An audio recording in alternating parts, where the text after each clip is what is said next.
1914. In 122, the British forcefully evicted the Koony and dispersed the Kitale, the head of cattle, was sent to the survey negotiated with the Uganda government.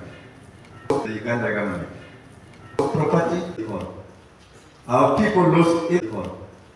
Our people lost everything: family members, property, language, culture, and others, which I cannot even list all of them here. But all these efforts have come to nothing. We therefore present ourselves to the National Land Commission today in high hopes that at long last we may have a caring and considerate entity that will consider our plight and give us rest. I will now invite a few of those people that I wanted to give us a little bit of more some facts, because I've just made an overview of why we are here, and I would like them to add more flesh to what I've said. Lawrence, can you come, Lawrence, somewhere? Thank you very much, Mr. Chairman.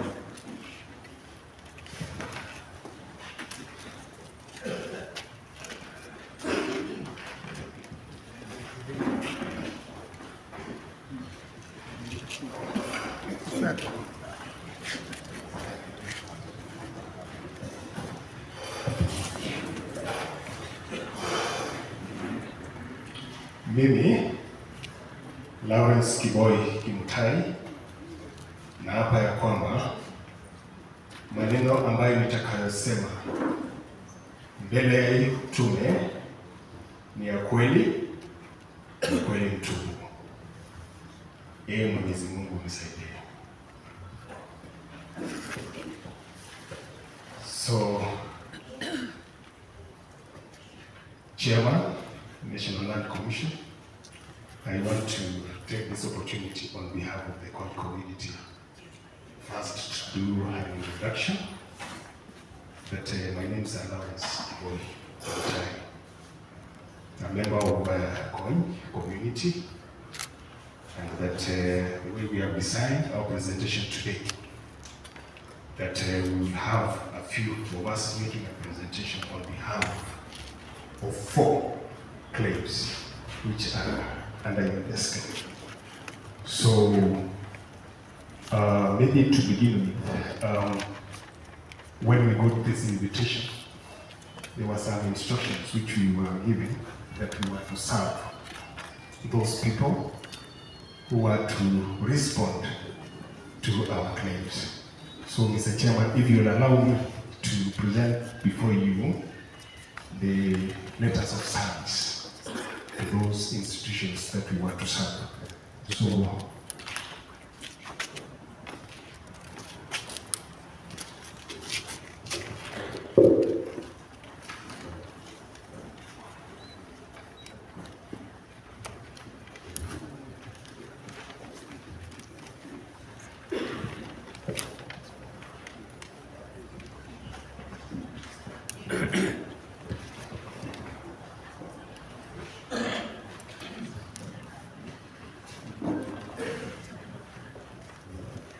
So, Mr. Chairman, this one being a very important event, we saw it fit that after we make our presentation, none of the people that were invited to listen to our claims and possibly being respondents to these claims, that they have got no reason to say that they have not invited. So we provided service to them, and let me present these documents as an evidence of our service.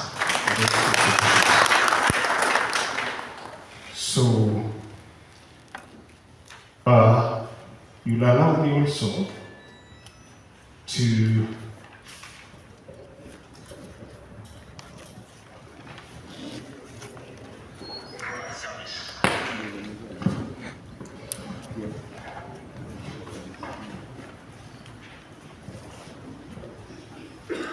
to give you how we are going to proceed to make this presentation in the best way we can, so that we are able to capture our issues very effectively.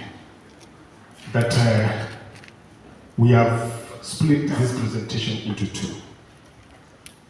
Cognizant of the fact that these injustices started in 1895 as per the requirements of the claims up to 2010. And we've been able to categorize it into two. That we have injustices, historical land injustices that the community, the Koy community, got during colonial period. So our first presentation will focus on the injustices that happened to this community during colonial period. And then we will proceed to give you now historical injustices that occurred thereafter, after we got independence. Just to know that those injustices existed, and we will give you details of what happened after independence. So,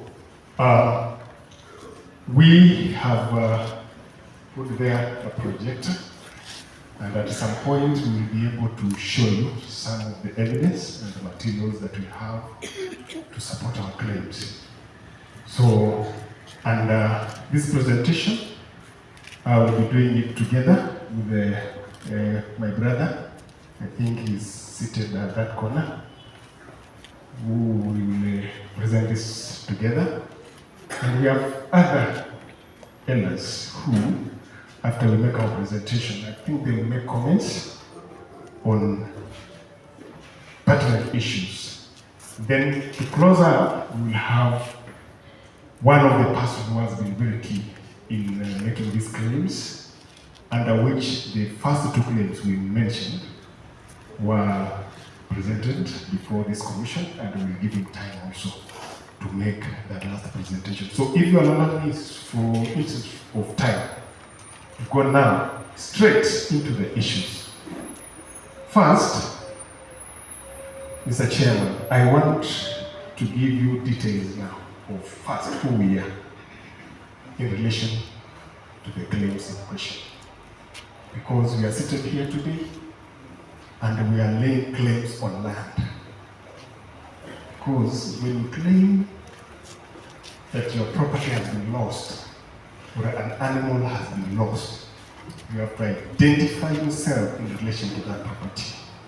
And what I'm about to do now is first to identify who are the Koy in relation to the land in question.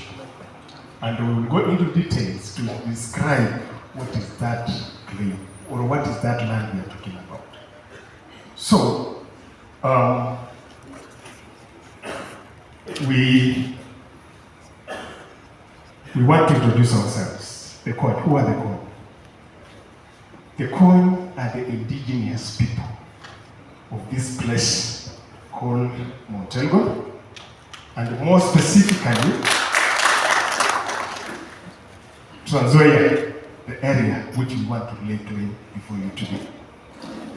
That today, where you're seated, Mr. Chair, is the headquarters of the Koy people.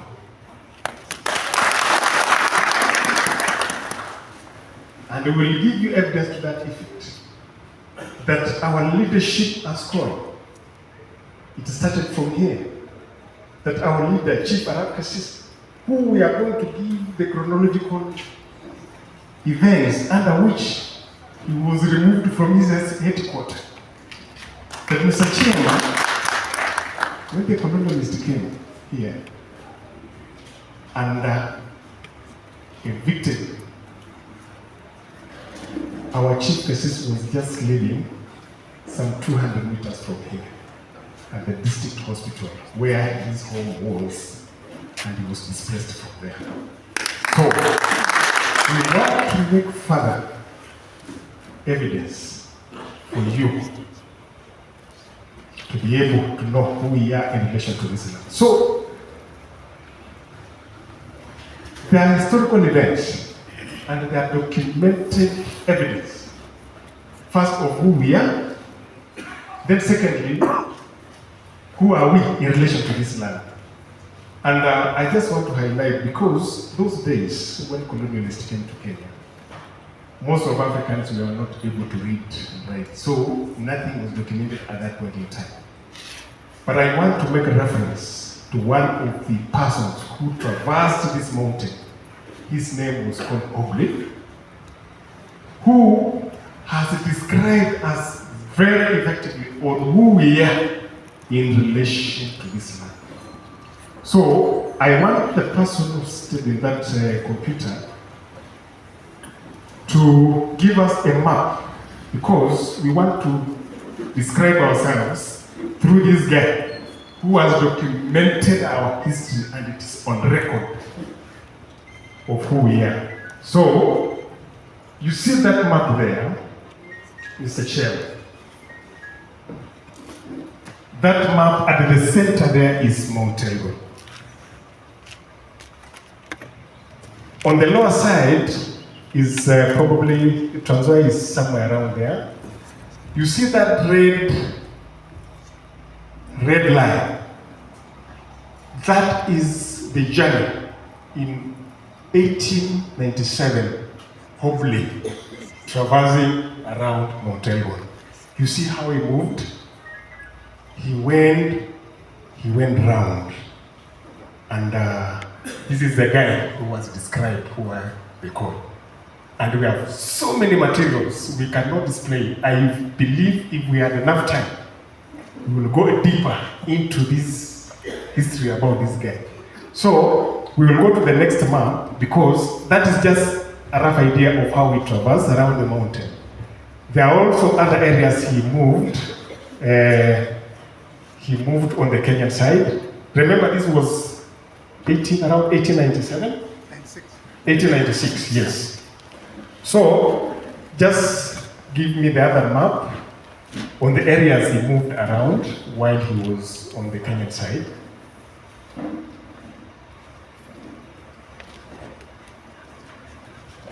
Okay, not that one. There's the other one, the map. Hello?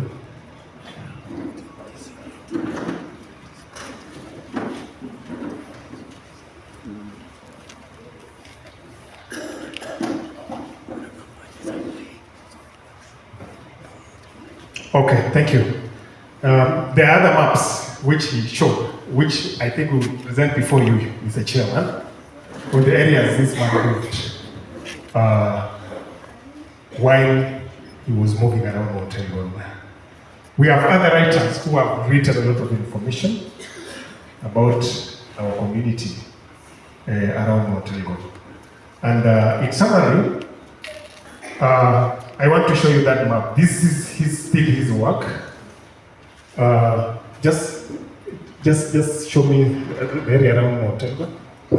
Just make it smaller. One thing about this man called Hubli, Mr. Chairman, he was so much interested. He's an anthropologist.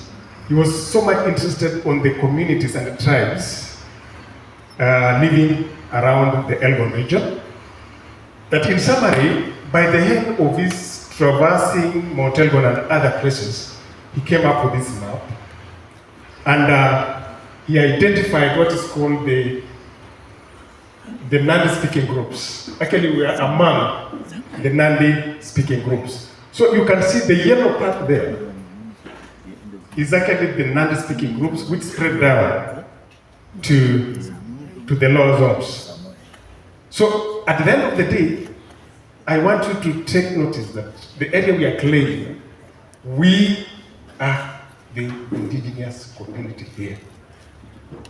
And as we will be continuing to present this evidence, Mr. Chairman, because there are other historians that in 1932, when we were making similar claims in this place, a historian was invited to really try and tell the commission who we are. And that commissioner, who was a colonialist, for your information, Mr. Chair,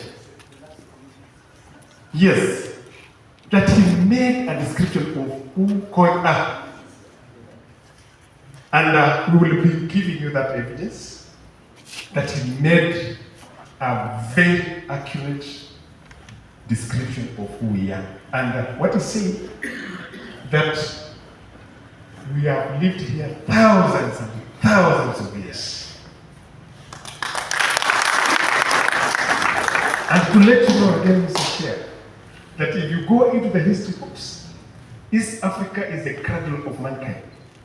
So they believe that the first man was created in East Africa. Then the first coin to have been created was created in Mount Elgon. And for your information, remember this was also the discussion point of all the candidates.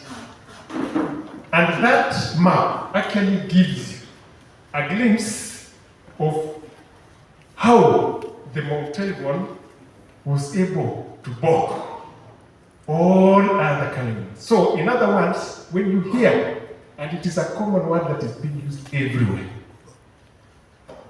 that we are a Gakugo. So God is the Gakugo of all Kalenjins in the world. So, as we are sitting here to speak today, we are speaking as the grandfather to all Kalenjin nation in the world. So, if there is any injustice that happened to the Kalenjin nation, is for them, the colonialists, to come and steal the original and the cradle land of all the Kalenjin. So, allow me now, after that brief description that locates us effectively to the land in question, allow me now to give you more details of what happened, that the land that we are seated here today is not in the hands of the Kon, that it was dispossessed, and how this happened. And the crime I'm making here today, that was made 92 years ago, we believe that this commission will take notice that probably this is the only time God has given us an opportunity to reclaim back what was stolen from us. So, allow me now to submit, as I'll be ushering my brother to give part of these colonial historical injustices that occurred to the Kon community. And sorry, let me just start with this one.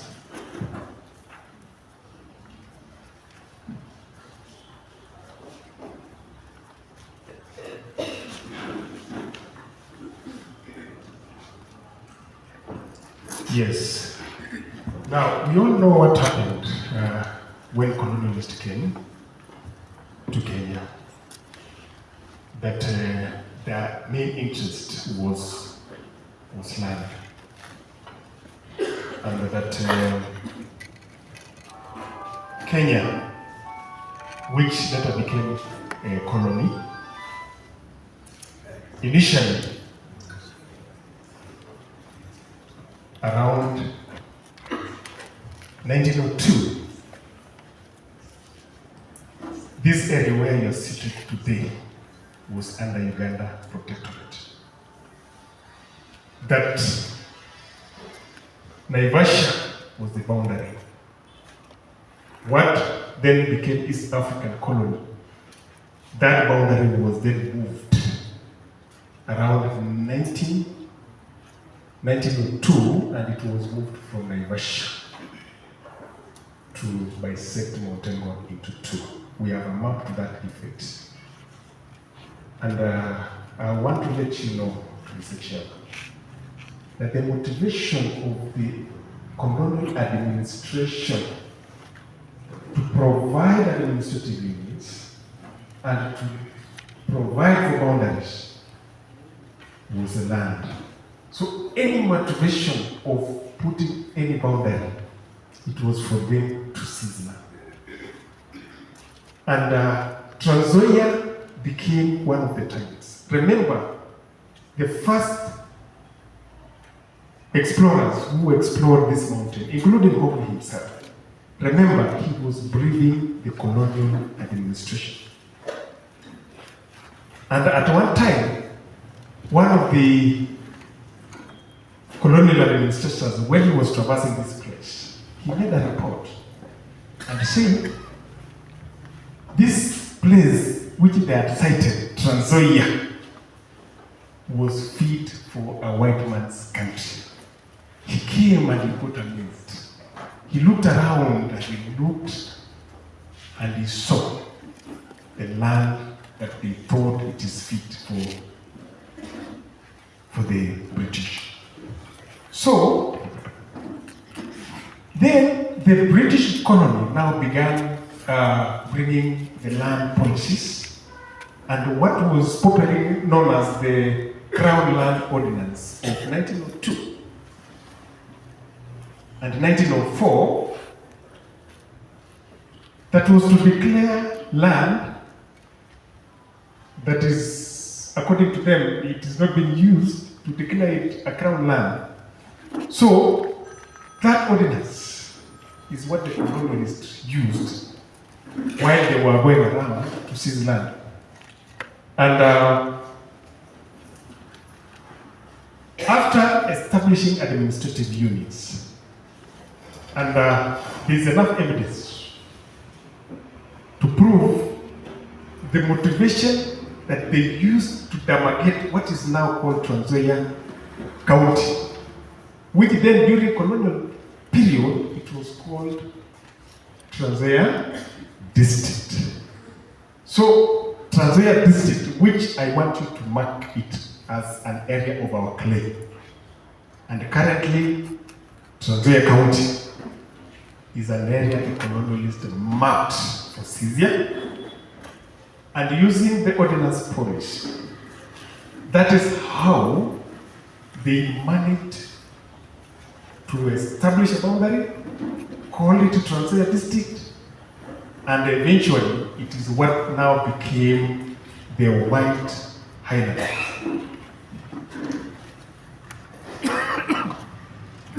So, after they had marked this district, by the way, this county has been reviewed, this boundary has been reviewed twice. We have the older Trans Nzoia District boundary, and I'll tell you when that boundary was altered, around 1962. And now what remains is the new Trans Nzoia District then, but the area we are talking about is the old Trans Nzoia District before 1962. That is the area the colonialists seized from the Koonyradio community who are sitting here today.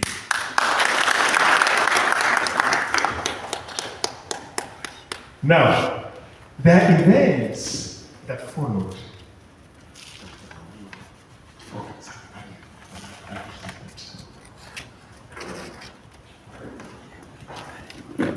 Mr. Chairman, after the colonialists had come, they have seen, and they have come, they have mapped, they have put up an administrative district and call it Trans Nzoia, or in other words, a White Highland.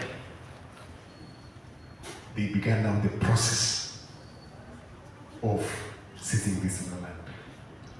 And what followed is that they sent in surveyors to come and survey this land. And this land was surveyed. And the first auctions of farms in Trans Nzoia was done in 1912. 1912, yes, or thereabout. We have an evidence to provide in that effect.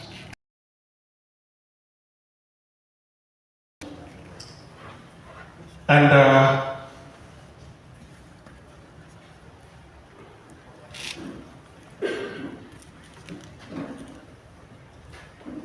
now, that is now the beginning. Because, Mr. Chairman, wacha nitumie Kiswahili hapa.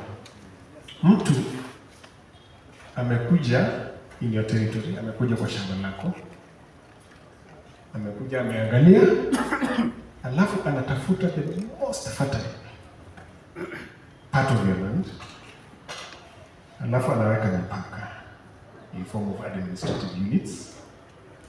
Then baadaye bila ruhusa yako anakuja anaanza kugawanya hiyo shamba, alafu sasa anaanza kuuza, lease out. That is exactly what the colonials did in this land that you're seated here, Mr. Chairman. And the first leases were advertised in Nairobi. We'll be showing you those clips. On farms, around 300 farms of over 3,000 acres each. And for your information, all those farms were given, and the people who leased all those farms are the colonialists. Now that mashamba imeenda, now the immediate challenge now is how do we remove these people from here? Ndio wakuja waingie kwa mashamba yao. Kwa sababu kabla hujaingia kwa shamba lazima muondoe. Now, Mr. Chairman, and it is recorded everywhere in history that the first evictions of the Koon people occurred in 2014. 1914. Yes. That they had now to pave way for the colonialists. Now these guys started now finding a way to evict the Koon people. And it was a very painful experience, Mr. Chairman. I believe there were some here whose grandfathers at that point in time were being evicted in the most brutal way. And by the time they were doing this, there was a requirement that sometimes, kabla hujatoa mtu mwenye shamba, and that actually it was in their provision that you have actually even to create a reserve for them. But at that point, people are being evicted to nowhere. The place you are called home, now you're being told, move away, Kwenda. By the way, and I challenge you, go and look for, there is an IBC manual that is used by, not IBC, the census manual that is used by enumerators to highlight events that happens. That event, they tag it as Kwenda. It is recorded there as one of the evidence that the first eviction of the Koon occurred in 1914. I'm sorry, 1914. So, that was the beginning of our tribulations.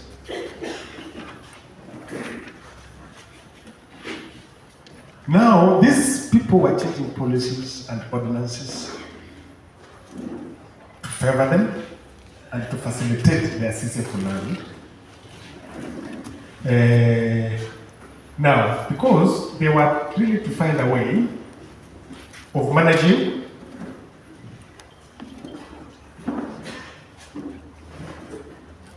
I know there will be no time. Let me just go to the point straight.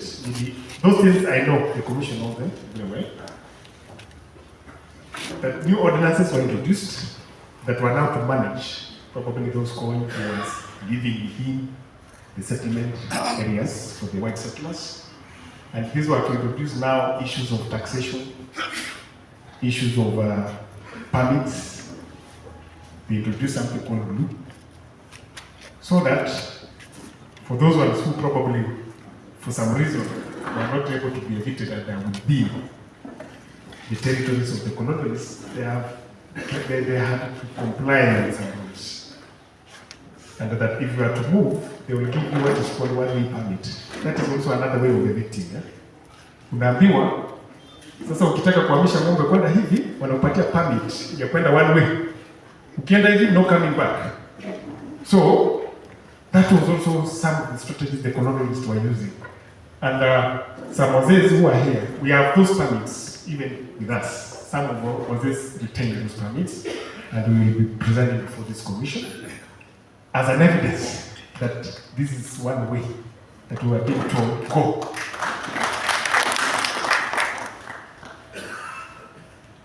And the railway here, by the way, Mr. Chairman, was actually meant to bring more colonialists. But by the time the railway arrived here, ended up bringing more settlers. And by around 1920-21, now those soldiers who are being discharged from the World War II. World War I. These people now were moved, and there is an ordinance that gave the colonial government the permission now to settle the discharged soldiers from World War II. By the way, most of these funds that I know you will find time, Mr. Chairman, maybe to go around. You will get most of the original owners were the soldiers that were discharged from the World War I. Now, so that I invite my brother to give a small issue on that issue of the colonial period of what happened. That I want to mention that one of our leaders, because as a community we had our leader, Koonyradio, Cassis, who really defended our community, and he was a steadfast leader, and he had had a lot of interaction with the colonial administration, and he tried as much as possible as he could to defend the issues of the Koonyradio people who are seated here today. And yes. Yeah, this is our chief. Yes, this is Chief Cassis.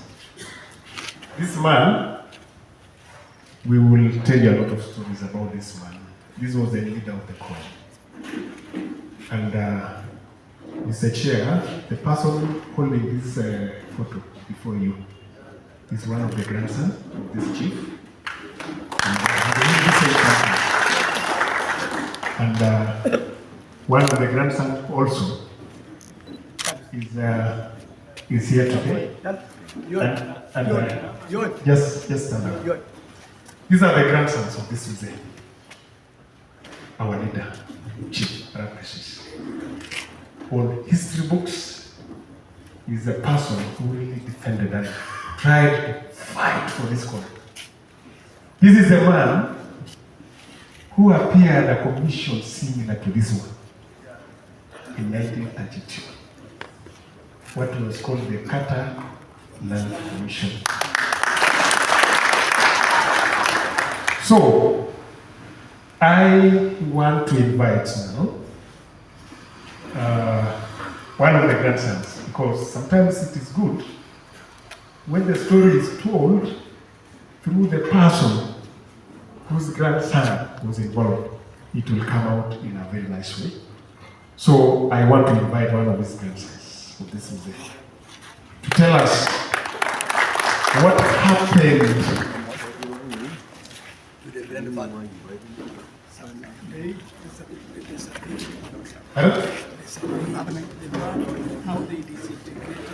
Oh, sorry. Now, we have also an evidence of a map which we presented before this commission. These were the surveys that were done by the colonialists to demarcate land in Tanzania. So these are the farms that the colonialists demarcated and gave it to themselves. 1931. This one was 1931. Okay, we will present this before this action. So I want to invite Cassis, sir. Oh, you can have this copy. And I think he will highlight more on what transpired in 1932. Because what happened there will give you a glimpse. Because we are making similar claims, but it's never changed. So let it come that it is now being done through the grandson of the cases who stood before the Carter Commission in 1932. Thank you. Welcome, Madam.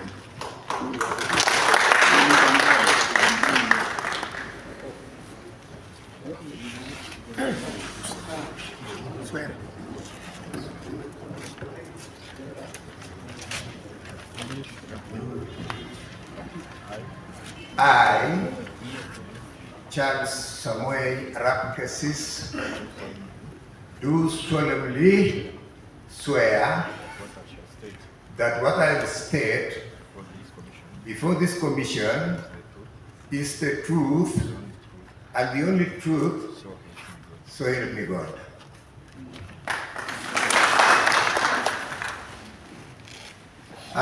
Mr. Chairman, I want to thank my chairman here for introducing us and introducing our community. I want to emphasize that we are a Koony. A lot of people have called us a lot of names, but we have an opportunity today to state that we are a Koony.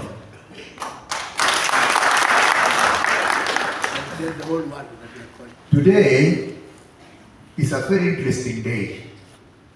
It is a remarkable day because National Land Commission is here.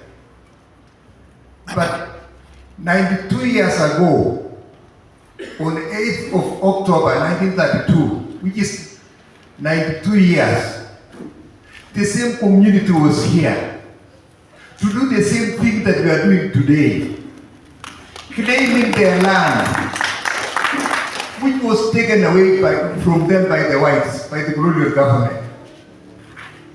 It is very interesting that the struggle for the Koony people to possess their land has taken us this long. It has been painful, and our people have gone through a lot of suffering. What I'm going to do here, Mr. Chairman, I'll be referring to some documents, and I want to give you those ones so that when I'm talking about them, maybe officials of the commission may be going through them as well. Those are, there's nothing new that I'm going to talk about. I'm going back to 1932, on the 8th of October, when our elders were here, ventilating the same issue about the same land in Trans-Soil. Mr. Chairman, I want to say, when there were a lot of issues pertaining to land, the indigenous people resisted to the extent that the colonial government came up with the commission called Kenya Land Commission, headed by Maurice Carter. The mandate of that commission was to look into the land question in the colony and propose a lasting solution to land problems in the colony. But, Mr. Chairman, that commission failed my community miserably. Because despite receiving the evidence and confirming that the Koony people had a very strong claim for this land, acknowledging that we had a very strong claim about this land, they went ahead removing our people. We became the first IDPs locally, and we became IDPs internationally. I'll prove to you, Mr. Chairman, on what I'm going to take you through, that at one instance, 200 families were evicted from Trans-Soil here into Uganda. 200 families. Those people, Mr. Chairman, are still languishing as squatters in Uganda because there was no proper process that they were going to be accommodated, even land or anything. And the place they were taken to, Mr. Chairman, is a remote area which is sandwiched by the Karamojong in the north and the Suk or the Pokot in the east. A very hostile area. I will also show you in my evidence that the Koony people were very rich people. They had a lot of livestock.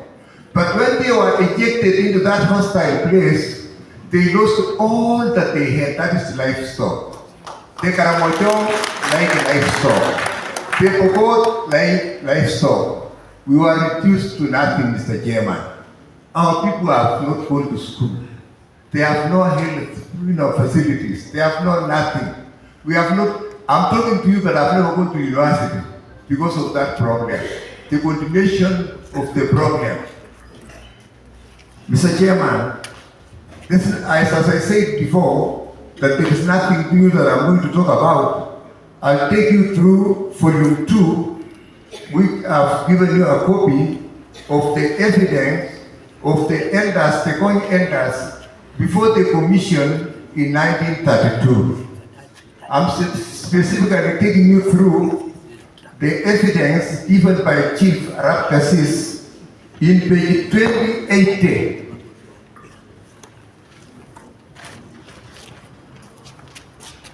Mr. Rapkasis was before the commission on 8th of October 1932, and he stated the following. He duly affirmed and stated that my tribe is Koony. Yes. Up to today, Mr. Chairman, nobody has disputed that we are not Koony, and we are Koony. Mr. Chairman, Rapkasis said, when I was a small boy, my tribe all lived across this country, as far as Moibel. We lived as far as Kavinguria and the Jarangani Hills. Our boundary was actually at the Boma at Kavinguria. We lived actually across the present Uganda border. Kitale is the center of my original country. He went further, narrating the troubles that they went through when they were living in this country. Because they had neighbors whom they used to raid each other. Most of the neighbors were also pastoralists. We had the Maasai, Singishu, and we had the Nandi. Despite the fact that we have some closeness with them, but they used to raid each other for cattle. We used to live here, Mr. Chairman. Where we are standing today was his former. He was the founder of Kitale. He was displaced by other champion, the first DC, in 1920. And he went and lived in Cholim, Mr. Chairman.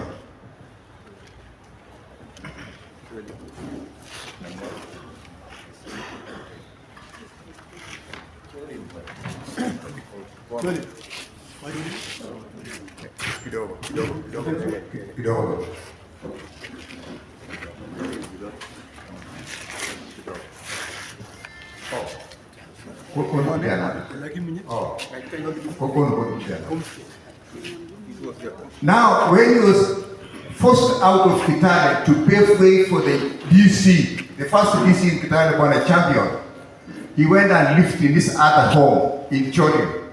This is his kraal, where he used to live, plus his 4 wives, Mr. Chairman. This is Mr. Gassis plus his 4 wives.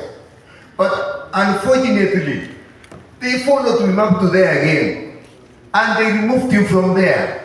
And they went up to a place called Kayos, and he lived there. Do you know who came to his place? It was Bonapos. I was there recently. There is a tree. There is a tree. In fact, his home now is converted into a hotel, which is run by Kenya Tourism Board. Bonapos stayed there until 1963 when Kenya became independent. And then he went away. Do you know who took over the land of Kassis there? The Kenya government, using its agent called ADC, up to now as we speak. Look at this kind of injustice, Mr. Chairman. ADC, whose mandate and responsibility was recommendations letter. We don't need to negotiate with that one. Mr. Chairman, of one of the white settlers who also came to present his evidence during that commission. His name is Kadir Lak. That one is found in volume 2 before the commission, was to mention the title of Arab-Cassis tribe to remain on Elgon. Arab-Cassis is of a royal blood. I know him well, and I can trace his name, which is 2114. The same Musungu said this: I own financial interests in this country. In any case, all the Arab-Cassis and the others have very few children. They are demeaning us, and they are dying out. They thought we were going to die. We have not died, Mr. Chairman. We are still here. And we want our land. He also said, I think there is plenty of room for them to remain in Elgon. That was a suggestion that there is still plenty of room for us to remain in the Elgon. In the forest glades, they have known for what this Musungu was saying, in essence, is that the land belongs to us.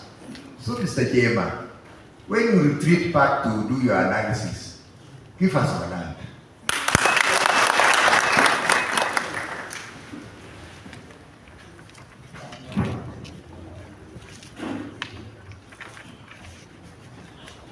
I will now go to the evidence of another Musungu. I think this one was an administrator. That is found in page 2116. His name is J.B. Llewellyn. He was the DC. He was the DC of Transoya. After 500 heads of cattle here, on the ground land, waiting to go. They were just pushing us with our cattle, Mr. Chairman. And the last paragraph there, Mr. Llewellyn said, yes, I do. This movement I'm speaking of is confined to the Elgonyi Torogo, Masai.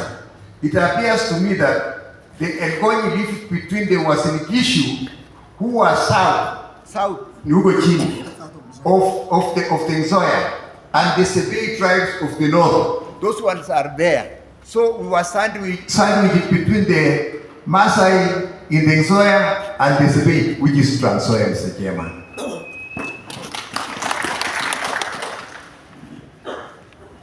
Mr. Chairman, because of time, let me go to the report and recommendations made by that commission, Kenya Land Commission.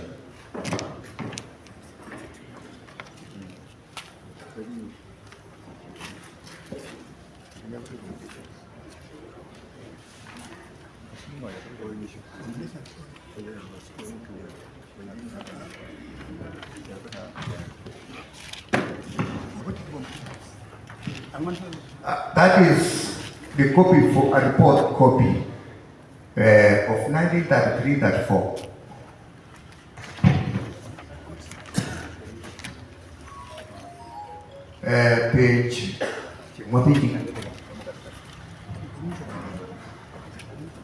Page 283, clause 1081. It is said, it must be admitted that the Elgonyi have a strong claim to the mountain on historical grounds, but in view of their Dorogo origin. And then in the middle paragraph, they say the Elgonyi desire a country of their own, but it is hardly possible to consider these claims to a vast area. They were scared of a vast area, but they say they have a strong claim of the country for the exclusive use of, they say,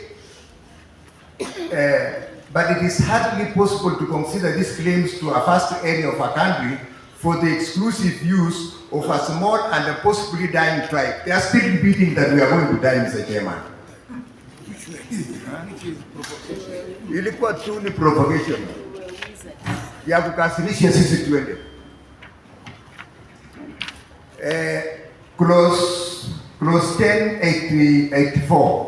We have evidence that about half the Elgonyi are living in the Kitosh location in the North Kavirondo district, and Chief Murunga, but with a sub-headman called Rap Kende of their own. They wanted to push us now to Murunga's place because their desire was to see us out of Trans Nzoia.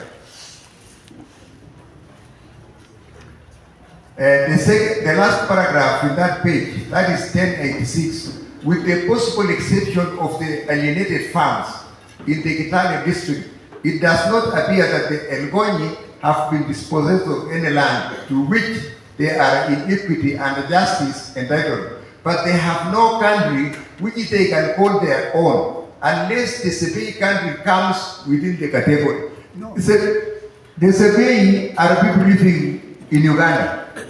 So then they are thinking of just exporting us into Uganda.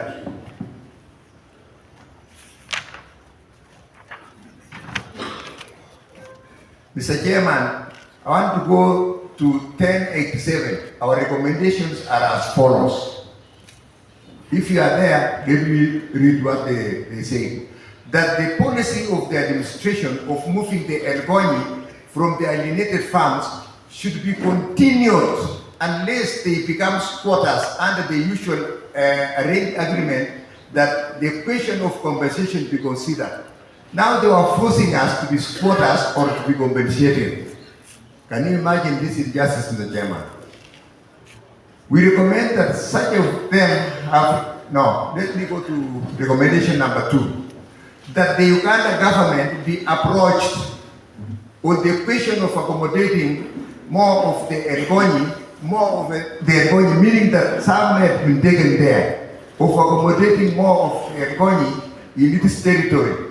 And if they can be accepted, that those who are moved off the farms be given the option of going there or into the North Kavirondo district. North Kavirondo ni Pawanga huko Western Kenya. Or if there is room for them on the moorland of Mount Elgon. Can you imagine they wanted to take us to the moorland, the coldest place on earth? Mr. Chairman, look at this injustice. 3, that the moorland area, some 40,000 acres in Kenya above the forest belt of Mount Elgon, be reserved for the use and occupation of the Elgonyi people. They wanted to take us to the moorland and they reserved 40,000 acres. Mr. Chairman, instead of us waiting for going to the moorland, moorland is a government forest. People are not given there. Just give us our ABC farms just across it. We consider the Elgonyi have a strong claim to this area on historical ground. They are saying we have a strong claim also in the forest there. We have never lived there. If you see the evidence of our accuracy, he said that place is cold, we cannot go there. Hata sisi tulikuwa nafaa shuka. Ungeenda kuishi huko kwa baridi hiyo, si tungekufa yote. That's why they were saying they are a dying race. Mr. Chairman, patia sisi bashamba bwana.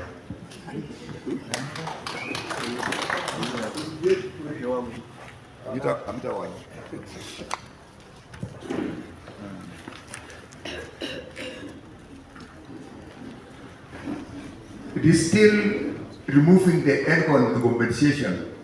That is 462, 1844. We have made recommendations at section 1087 above that the Elgonyi be moved from Trans Nzoia farm area, be moved from the farm area. That's where we used to live. Compensation being paid to any of them who have been residents for more than 3 years.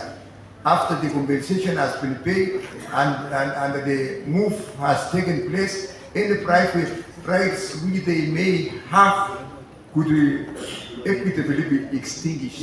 They wanted to remove our right. Mr. Chairman, thank you very much. Mutupatie please champagne baba.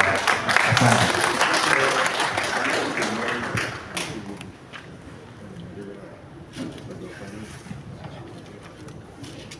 Mr. Chairman, I think Mr. Samoei has eliminated a lot of lamentations that we have gone through. I'd like just to invite Gregory Ngeiwa to give us a little bit more information about our plight in this county. Thank you for our patron. Thank you, Chairman, and his commission. I'm not going to repeat what the others have said, but I retrieve the points systematically from those years backwards. So, Mr. Chairman,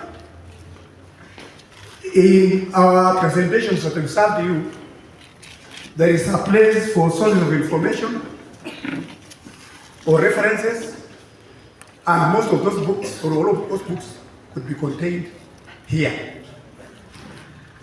Bwana Chairman, our problem started in 1895 as the cut-off point. We thank the National Commission, and we thank also the National Land Policy, because it can't put the cut-out. It doesn't go backwards. So we are talking about from 1895 up to today, not 2020, but maybe your mandate is up to 2020. The biggest problem of us is being evicted from this land with no compensation. We were evicted, dispersed with no compensation.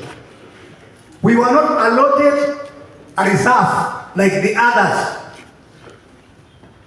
When Osungus came, Kenya was not empty. Trans Nzoia was not empty. Not all ethnic groups were removed in their lands. We have specific people who were removed. There's that corridor of settlement from Machakos, Mount Kenya, Laikipia, Nakuru, Uasin Gishu, up to here, up to the tip of Mandela. Those are the people who suffered. The other groups were told, go and squeeze in that reserve this side, or this side, squeeze here. But the coin, we were removed almost in mass, and we lost our land.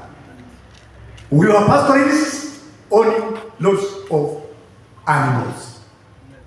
The biggest problem is that when they removed the boundary from Naivasha up to here, is when we had a problem. Our eviction and dispersal is in two categories: pre-colonialism and during colonialism. So there are two. Before colonialism, Kenya was referred to as East Africa Protectorate from 1895 to 1920. And then from 1920 to 1964, Kenya was referred to as the British colony. I have the map before 1902. This map is from 1895 to 1902.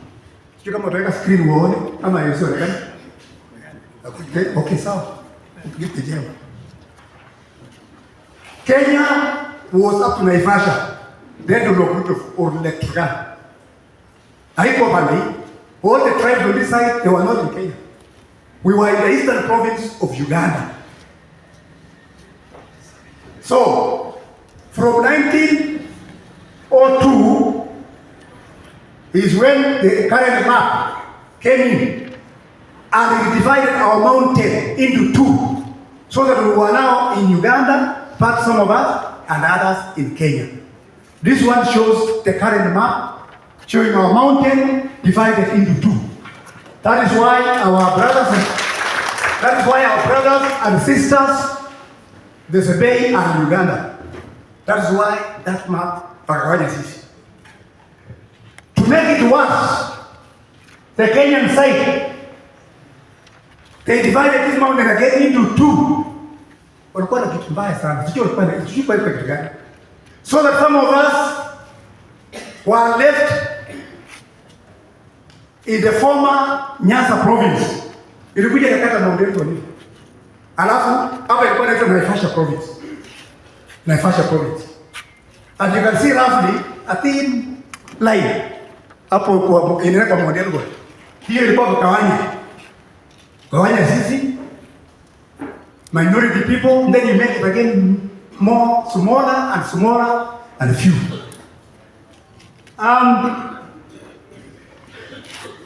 Trans Nzoia at the beginning was manned or administered temporarily from a district which was created in Western for the first time called Elgon District.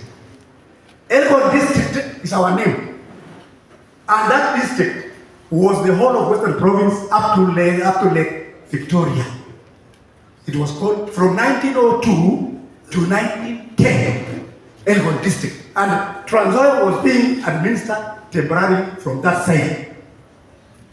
You can have this map showing that administration temporarily. You can see the map of Nyanza. It doesn't touch Uganda. Ilikuwa temporary. So turudishe watu hapa ama hapana. Kwa hiyo wapi? Na huko Malaysia. Now, that as I said, the laws which moved us from here. By 1905, Wasungu Kaua, the leader of Nandi, Koonyradio somewhere, then the Nandi people wakatawanyika. Hata wengine wapita paka hapo. Hata watiele wajua kama wameua ule na niwako hata maana na sisi hapa itakuwa namna gani? By 1908 kulikuwa na kufanya hata maneno ya title. Yalikuwa pata karatasi ya title, hiyo shamba ni yako. Na sisi hapa ilikuwa community land, trust land yetu. We have no title. So razi hiyo. Now, by 1912, ndio sasa sisi ya Wasungu kuja hapa kutoa sisi hapa. 1912. Earlier on, there was no Wasungu settlement huko nyuma. So 1912, wameanza kuweka sasa pigons kila kitu. Wasungu are very good. They were, wherever they went, wanaandika ni nani nimepata hapa, nani nimepata hapa. They were very good. Tena walikuwa na support. Hii maneno ya census, they are known from the beginning. Nadhani tu tangu Roman time. Out of the Bible. Now, I want to show you how we went down systematically in population as they are chasing us. In 1912, the Wasungu wakasupport sisi hapa, wakapata we are 23,000. And we were the only ones. Evidence is from a book of our best researcher, and I think he's here, Dr. Godfrey Kipsise Sobet. Simama.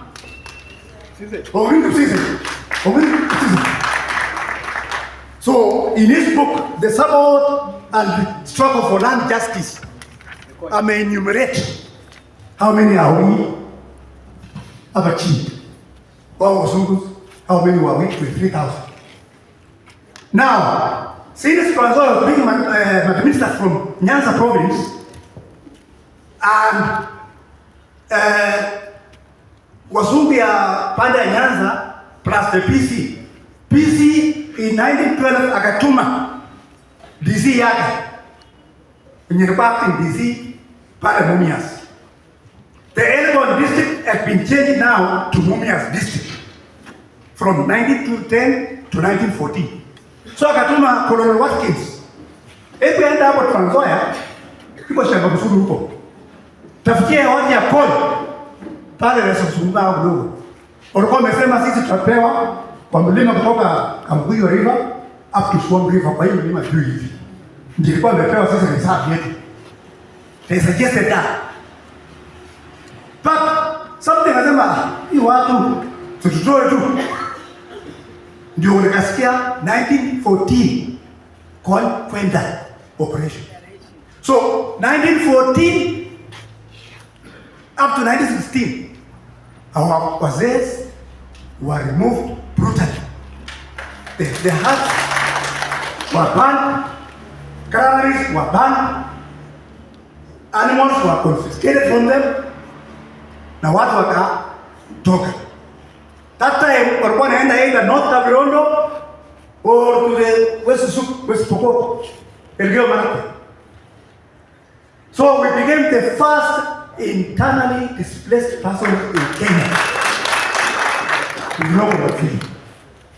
And when they were being moved, there was this movement permit, which is one way, permit to remove cattle. One way. One way. You are told to go and go one way. When they are moving. Now, as the Wasuku kept on coming, because walianza tu hakuna mzungu, 1912 Wasuku wawili tu, Horace na Kapa wawili tu, 1912. Na Wasuku wenyewe wamejisapua. So, wakafukuza sisi. That was pre-colonial. Kufika 1918, sisi na watu ya Pokot tulikuwa tunapendana, walikuwa wanaleta nyumba yao pande, wanakusudia jua, wanarudisha. Unajua? Vile umetoka Konya kwa Pokot wakaleta ng'ombe in 1919. Wakaleta ng'ombe, wakafukuzwa. Akaambia sisi tumetoka Konya, na nyinyi mnaleta ng'ombe namna gani? Tumetoka wenyewe na mnaleta ng'ombe kuingia transfer kwa nini? 1919. 1920. Sorry, before that. 1916. Officially now, Trans-Nzoia came back into this side from being administered. It came back here, and it was under Washington from 1916. That is Trans-Nzoia. And therefore, Trans-Nzoia was part of Washington. And Trans-Nzoia is called Trans-Nzoia because land moved from this area and then across Nzoia, River Nzoia, up to the other side. So trans means across. Just like at one time in Israel, the West Bank. West Bank was part of Jordan, and Jordan used to be called Transjordan before the boundary of Jordan came in. So the same thing with Trans-Nzoia. Trans-Nzoia means it goes beyond. And it is our chief, Arab cases, who actually was ruling this side, up to those sides. Now, I have a map here which shows that Trans-Nzoia was part of Washington, and it used to be called Washington Plateau North Constituency. And it was going beyond Nzoia River. And then the other Washington remaining was called Washington Plateau South Constituency. The one put in Daga is Trans-Nzoia, across the Nzoia River. And the lighter one is the Washington. So in 1920, Trans-Nzoia came into view. They split now Washington into two. Washington, the current one, and then Trans-Nzoia in 1920. And the first chief is what you have heard. Their grandchildren are here. Is Kassis, Arab Kassis, was the first chief who used to run. That time, the whole of the county, the district was just one location. One location. In 1920, the first DC, other champion, took a census of the natives, the Koony. Na akapata Koony. Akapata Koony is now 7,708. The males, the females, and the children. And themselves, they are only 182. So, you can see, as the Koony is dropping, the Wasungus are going up, plus their workers, you know. So, for that population, again, from Dr. Koonyradio in his book, he did a research and what the numbers of people have said in 1920. So it is there, the population.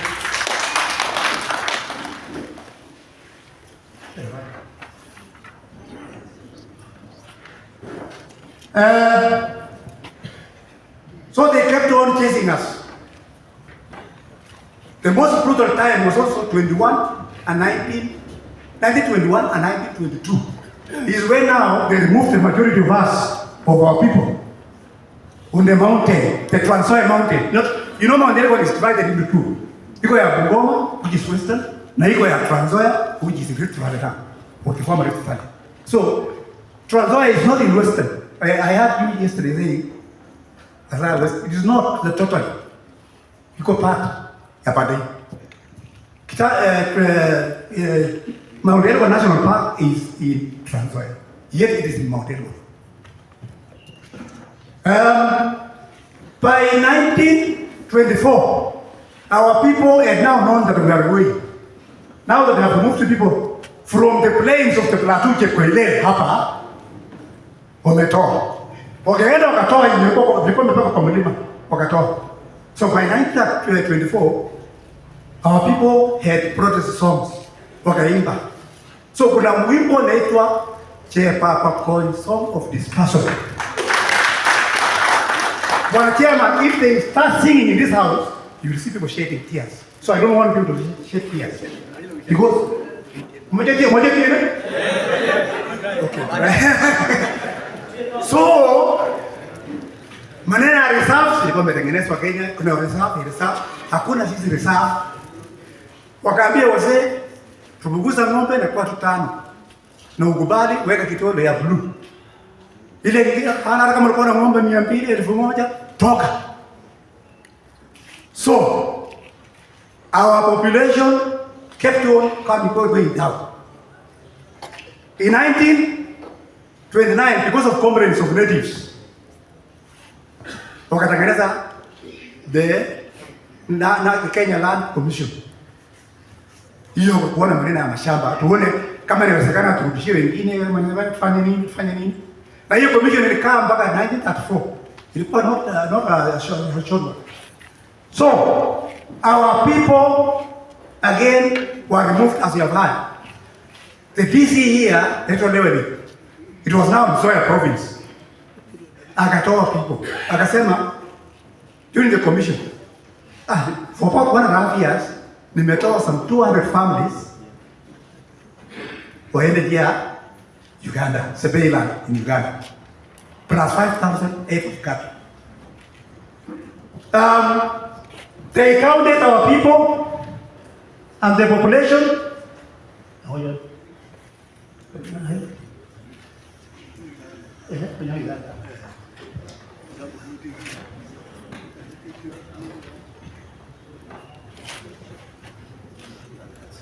So the December population in 1912, 23,000.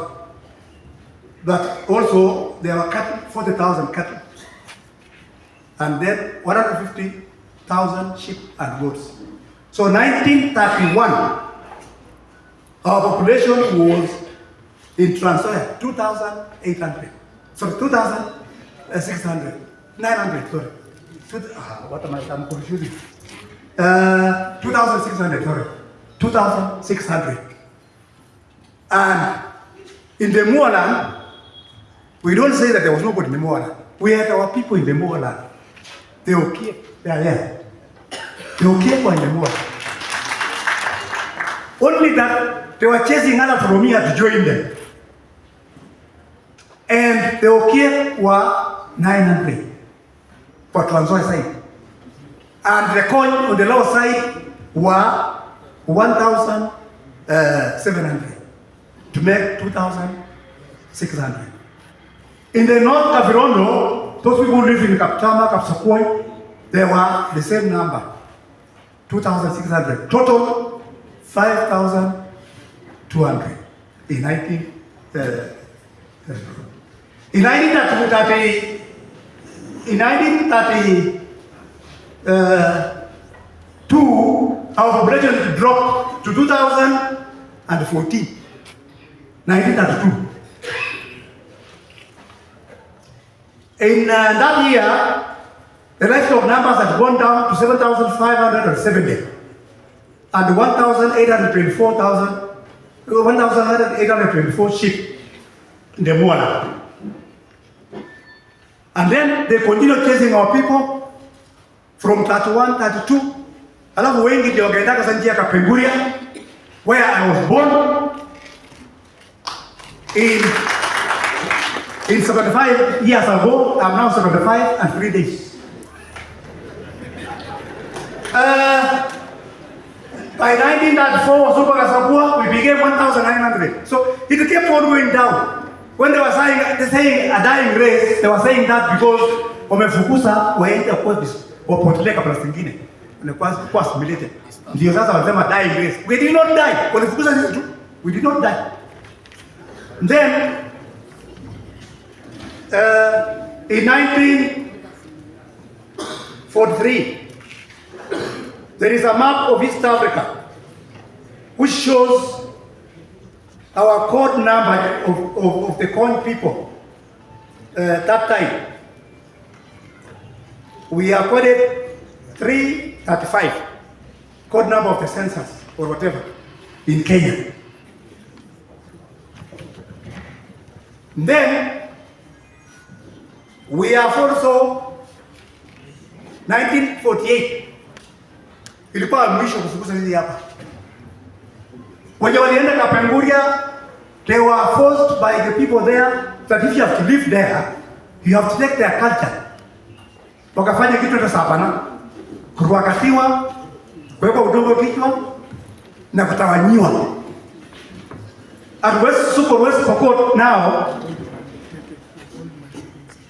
yeah, so they didn't care whether you had to go, you'd be circumcised or not. Unapelekwa tena kufanya hiyo kitu sabana yao, kukubaliwa huko. Wengi wao walikataa wakarudi. Kasema tupende tukufie Trans Nzoia. Wengine wakaenda Masai. Wengine wakaenda mpaka Tanzania. So huko Kapenguria by good luck, hapo tawanywa, they were supposed to go down inside the pit in Pokot. Huko so Alale, siji wapi, but they remained in Kapenguria side division or so along Trans Nzoia. And some of us were born in that area. And we actually suffered very much in that area. What are we saying? I was saying about how we suffered pre-colonial, during colonialism. Kufika 1952, wakatengeneza kitu inaitwa East African Regional Commission. Kusikiza maneno. Watu yetu wakapeana au they didn't implement or follow it. By 1962 is where the problem now iliingia sasa. Part of Trans Nzoia, the original district, ilikuwa kubwa. Ilikuwa nafuka Nzoia mpaka ngambo ile. Na part of the one ngambo hii ikachorwa. Ila ngambo wakapewa Kakamega County now. Ya ngambo hii ya Tongoreni wakapea Ngoma County. And there was made settlement schemes which we never benefited. And you have them. Yes. So we had already lost part of the land. Amen. Then we now got independence or toward independence. Wasungus were very good. They were trying to take care of the natives who were removed from their lands. Then, one of us here wrote a letter. Where did you leave our land? The Koony land in Trans Nzoia. Where is it?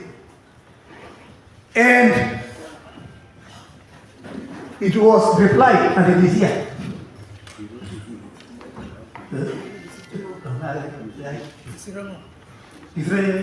Gloria is here. British government. He wrote to the British government asking for the land which we had lost. That where is our land? Yeah. And it was akajibu. Na akajibu. This copy here. Akajibu. And Lord Ngega is here. Let him stand.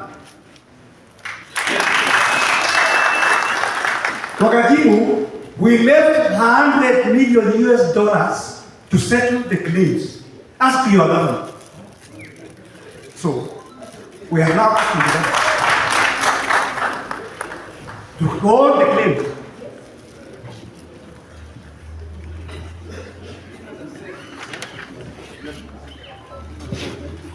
And I have a special map here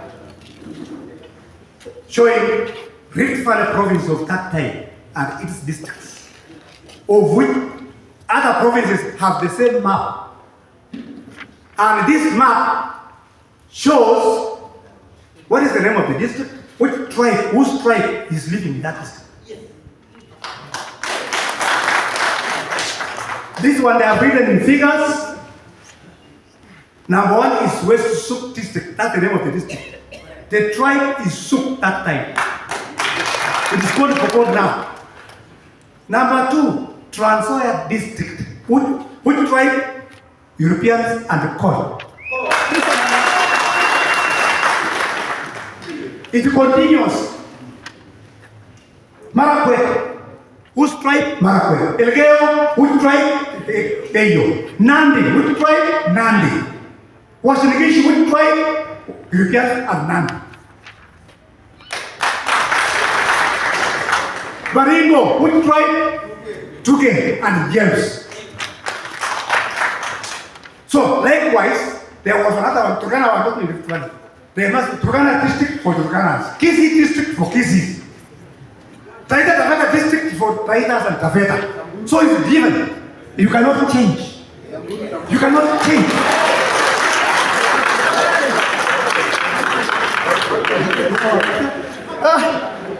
They have it, they have it. We serve a lot of you. You have all those things. You have them. You have them. You have them. So, according to the Bible, your inheritance must be fixed. It cannot change. It cannot change. So, Scotland is for Scottish. It cannot change. So, Transoya is for the coin. It cannot change.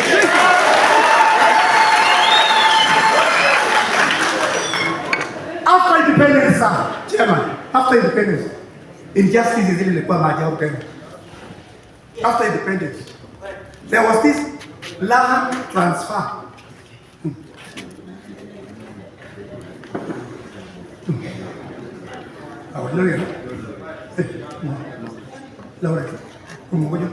Oh, there are others now. I will leave. There are other areas like land transfer after independence. School land transfer in entire Bofo. And also forest evictions. Now kuna also the incomplete land acquisition like Italana settlement scheme and others. So, hii manena land transfer, which is mbaya kabisa. Iko skill settlement scheme. Tunaona hakuna sisi, hakuna support, hakuna mamiko nje. Kongo.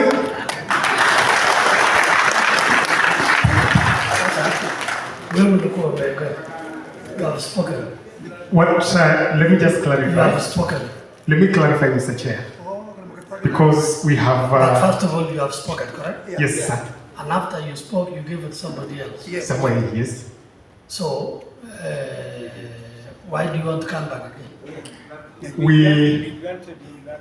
We were moving chronologically. Of course, initially we had said we have. So let's memorandum. to save time. Yes. You have given us a lot of evidence. Yes, sir. You have given us a lot of evidence, and you have covered substantially what you are supposed to say. What is not clear to us is this, and we want you to make it very clear. And it is the chairman or you exactly where, what are you claiming? Okay. Because you simply say ADC. What are you claiming? What's your claim? Mr. Chairman, may I apologize for the This is what I want. I want to hear. What are you claiming? I think The claim, I thought that perhaps you would hear about the post-independence injustices. No, what I want. Yes, we have the claims, I'll read it out. So what I want. No. Hakuna kelele hapa. We are here to listen to you. Hii hapana ni barasa ya kuongea tu. We are listening to you. And what will make your case unique is the evidence you give. So what I want to hear from you is specifically which land is the coin claim specifically. Mr. Chairman, Mr. Chairman, at the end of it all, we were going to make to show you that, first of all, before I enumerate, the area that we are claiming and what was our subject for discussion this afternoon is what is covered in that map. And that is actually the whole of Trans Nzoia, including Tongareni in Bungoma and Naitiri, which is in the western. The whole of Trans Nzoia. The whole of Trans Nzoia as it was. You have said Tongareni. That was still part of Trans Nzoia, but now it is no longer part of Trans Nzoia. But so including Tongareni? Yeah. And Naitiri and Lugari. And Lugari. Yes. And okay. So may I continue?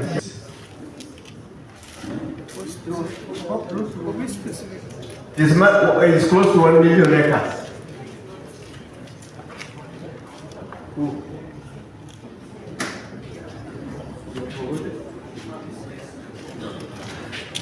So, specifically for the lands that are still with the government, we are having ADC farms, Choli,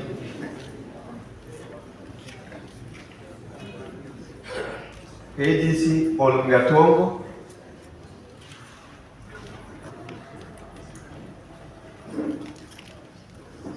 ADC Katuke,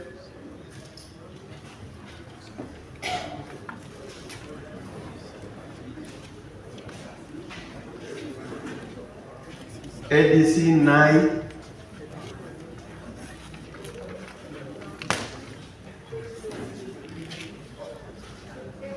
ADC Sabwani,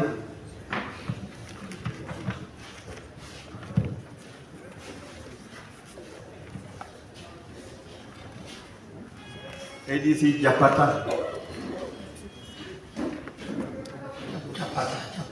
yeah, Japata. AGC na Mandala,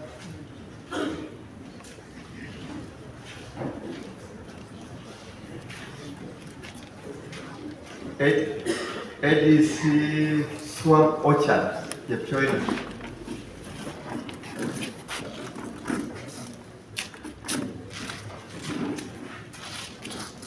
ADC Zea,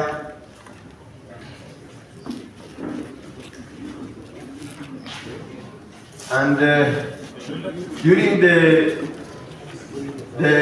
pan pepper time, because pan pepper I think maybe wound up, but during that time when they were producing peppers in Webuye, there were some farms which had LR numbers, but they were made into forests. In other words, farmland was declared as a forest. And this was especially in the Teldet area. There is a place called Smith Farm, which has been declared a forest, and the ex-Sorensen Farm, which was declared as a forest, and another one which is called Sire Debt. And then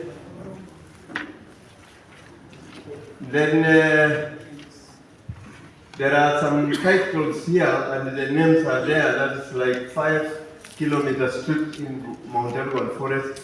There is a small farm which was a farm, but it was going into the forest right from the time when it was colonial time. But these were again declared as a forest so that they can supply timber and other products to the pan pepper.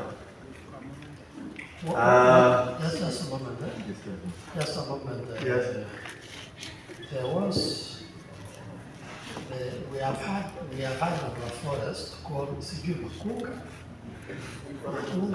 Makunga Forest or Kiboroa.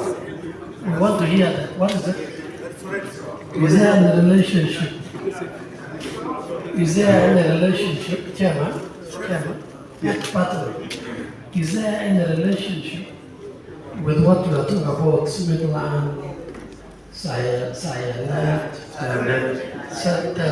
is there any relationship with Makunga Forest or Kiboroa? No, Kiboroa is there, but that one is a bit, that one is in the forest. Okay. Except that there is another forest which is down this side. Okay. Fine, understood you. There's another one called Kamaromba which is in this. No, that's okay. Okay, fine. No relationship. Wait. If you want to whisper, if you want to talk, whisper to him. Let's just a minute.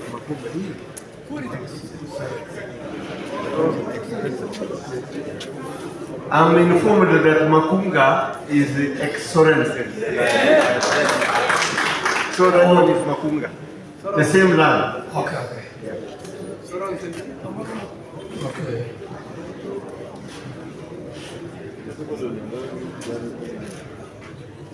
Now, I think in terms of land, I wanted to continue with our prayers for the Commission to consider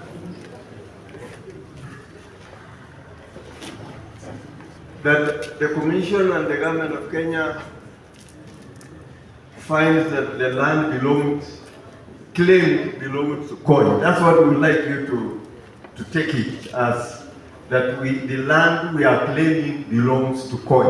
And I think a lot of information has come up backing up that issue. Also, we want the Commission and the government to find that the decision by the colonial government to declare the said Koy community land to be crown land, and subsequent survey and alienation to the European settlers was illegal, and it was against the rights of the Koy community.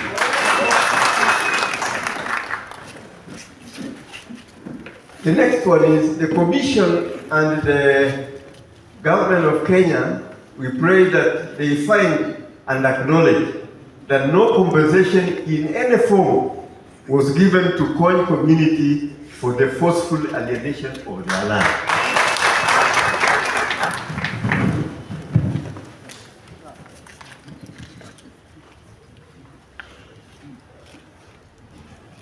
Now, we would like the Commission to consider and possibly agree that we have any land that is still available, especially those ones that are owned by the government of Kenya, are restituted to the Koy community, starting immediately with the reverting to the community all land still held by the government and statutory bodies.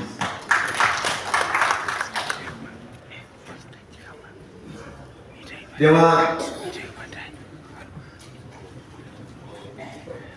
were farms which was bought by the government after independence and gazetted as forests. That's the one I've just dealt with. We think that if there were farms, this one again should be restricted to the Koin community. The commission immediately converts free of charge all leasehold lands purchased by members, these members here, companies and cooperatives of the Koin community to freehold, since the land belonged to them perpetually. You know, we also pray that all leasehold land be restituted to the Koin community upon expiry or termination of leases, and restituted to the community where all these are not held by the members of this Koin community. What I mean there, Mr. Chairman, is that when the Europeans came, they allotted farms to their people and gave them leases. Leases is a period when somebody can still use that land before it reverts back to the government. But now, if there are any farms within Trans Nzoia County and within the area we are claiming that are still having an expired leases, when these leases expire, this land should revert to the Koin community.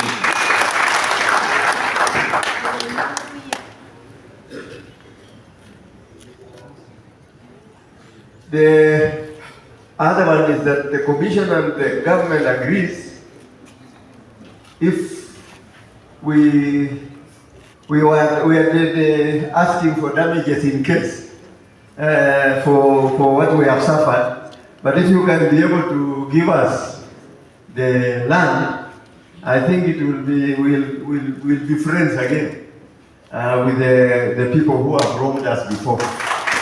But otherwise, we are saying the commission and the government agrees to pay damages and penalties for all the losses and sufferings caused to the community since dispossession.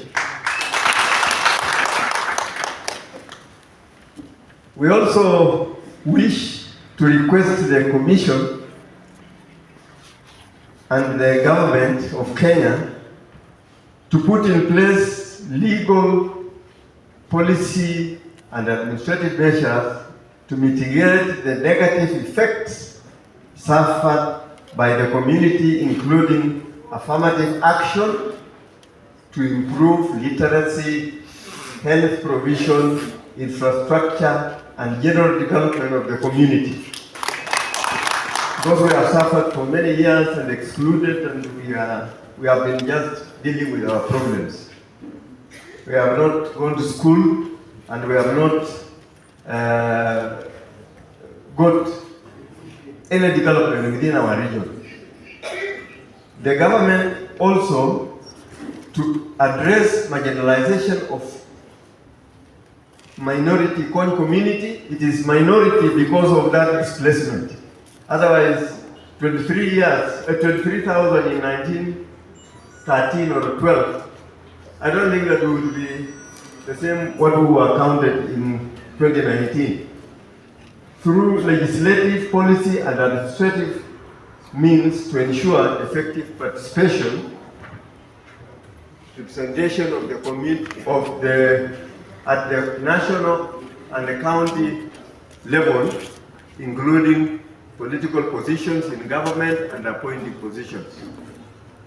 Members of the Koin community still outside the country, like those that were expelled to Uganda, as long as they can prove that that family is the one which left here, I think should be allowed to come back and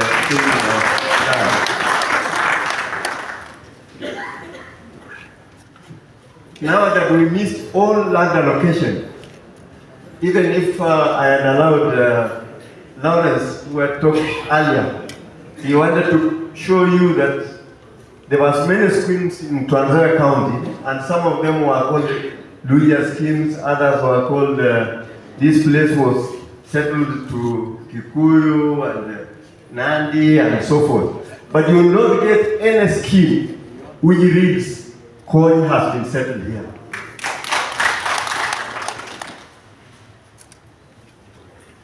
I think, Mr. Chairman, I wish to stop there and thank you very much for having listened to us. But after 100 years, I believe you look at our claim differently from any other claim, because there are very rare people who have been in existence for the last 100 years suffering like ourselves. Thank you very much.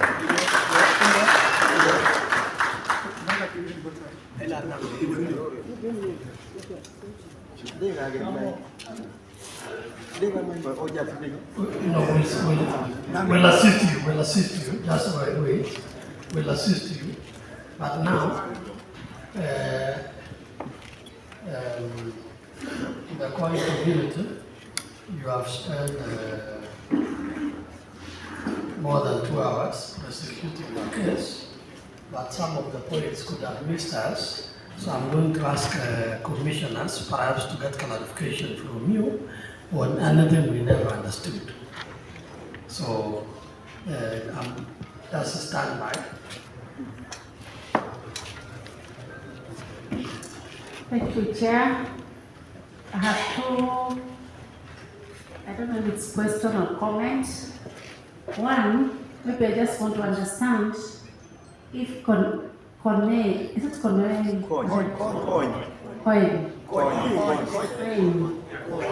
Are Maasais or are they Kalenjin? Maybe I need just to get some clarification on that. That's number one. Number two, I'm impressed by the way you are doing your presentation. And I think all through your presentation from yesterday, you are saying that you've not gone to school. And if I look at the age of the people presenting and the kind of the polished quick English, I was just wondering which school you went to. And you are saying that you've never gone to school and that your children have never gone to school. I also liked your sense of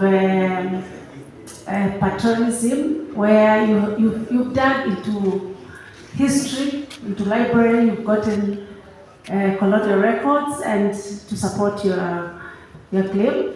And maybe we need to have one of your consultants to go to Northern Kenya to assist them to come up with something like this during when they were trying to succeed to go to either Somalia or Ethiopia during when we were closed off, when you people were being colonized, we were closed off. So we decided that we were not part of Kenya and we were going away, but we've not had proper records. So maybe I can consulting you. So thank you.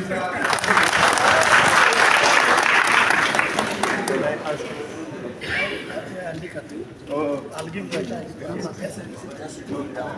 Yes,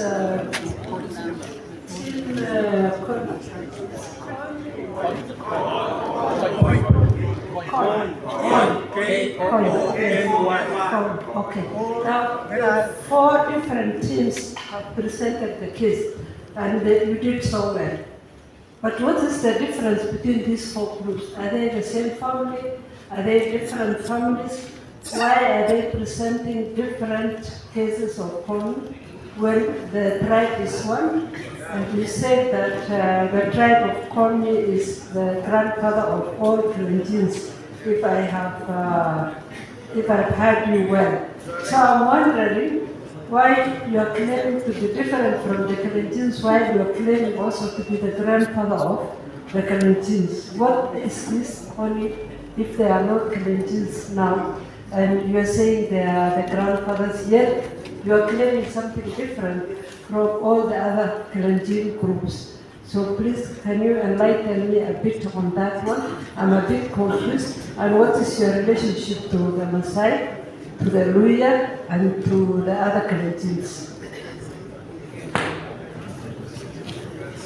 Okay, can we allow the patron to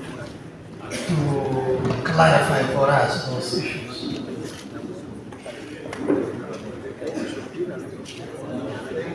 Thank you very much, Mr. Chairman.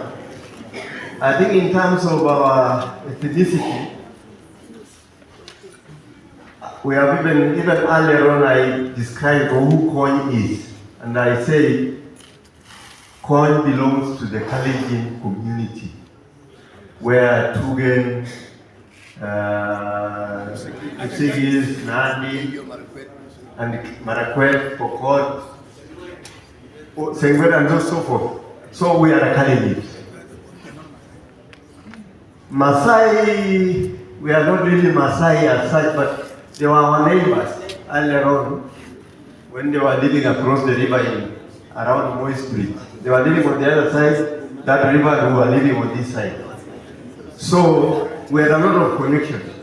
And also, since the colonialists dispersed us, some of our people accompanied their friends and they went to Masai land. So there are some people who have gone there, but as a community, we don't have any direct relationship with Masai. Now, on education, actually, I think, Madam Commissioner, you should look at this as a relative. You know, some people, I'm told somewhere in Nyanza, there is one village which has got about 10 professors. But with us here, I think we hardly have any professor. We only have Professor Guru here, who is been teaching in Egerton University. For me personally, I'm an agricultural by training, agricultural officer, but I got my education outside the country. But this is a rare thing. It is a rare thing as far as the community of Koony is concerned. So that confusion could be there, but I'm explaining it that it is it's not every day. We didn't have enough schools, we don't have enough. So those who have managed to go out and get should not appear as if they are a representative of the general community.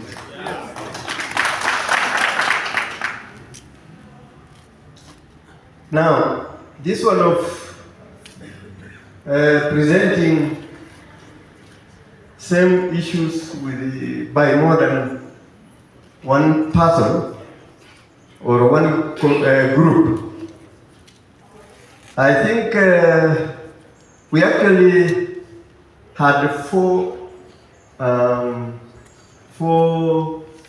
submissions to the National Land Commission earlier when we were applying and saying who we are and how we have suffered. But then two were emerged into one. What was that one now? 133 and 344. Then, so that one became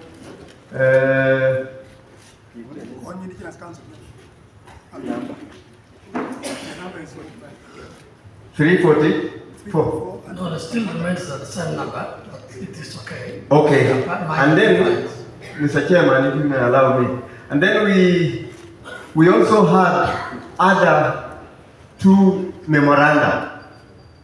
And in fact, to me, I think we wanted to do justice to all of them so that they don't present individually, so that we don't close this meeting to this morning or this afternoon, and then we have another time again differently for any of the other two. So what we did is that, for example, Gregory is representing 344, and Mr. Kassis was covered 760. But it is, we'll leave it to you, Mr. Chairman, if you wish to, but the issues are the same. So that's how we have covered it in such a manner that we will not require much more time. Okay. So I'm going to give to Waziri here to also seek a clarification. Thank you, Chair. I want to commend the Koony community for a very well-researched historical background. And my hope is that this is all written. I heard you have a researcher, so I hope he has a book that is written, because this is history that needs to be passed to generations to come. You'll give us the name of the book so that we can also buy it and be able to read it, because I think you've done a good job. And I hope these are the stories that you tell your grandchildren as you sit by the fireside, roasting meat or doing whatever you do as grandparents. What I would want is, you've given us a letter that you wrote to the British High Commission, and they responded saying that there was some $100 million that was given to the Kenyan government for resettlement of indigenous peoples.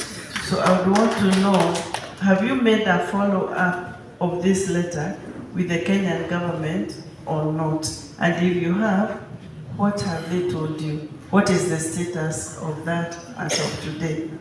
Thank you. Okay, so 2 questions. We want to, the Commission wants to understand what you know about Kitalale first, Kitalale settlement scheme, and how you are benefited or how you have not benefited or whatever. Can we get more information on Kitalale? Chairman, I think let me give Lawrence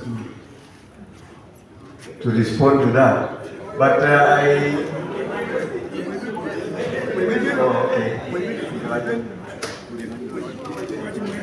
I think what we said about schemes is not actually about Tanzania alone. There were very many schemes in those sides of Koonyradio, about 19 of them, and we never benefited. Some in Cherangani, we never benefited. Some in Edebes, Kwanza, we never benefited. So, but in the case of Kitalale, I'll ask Honorable Mwiden to clarify.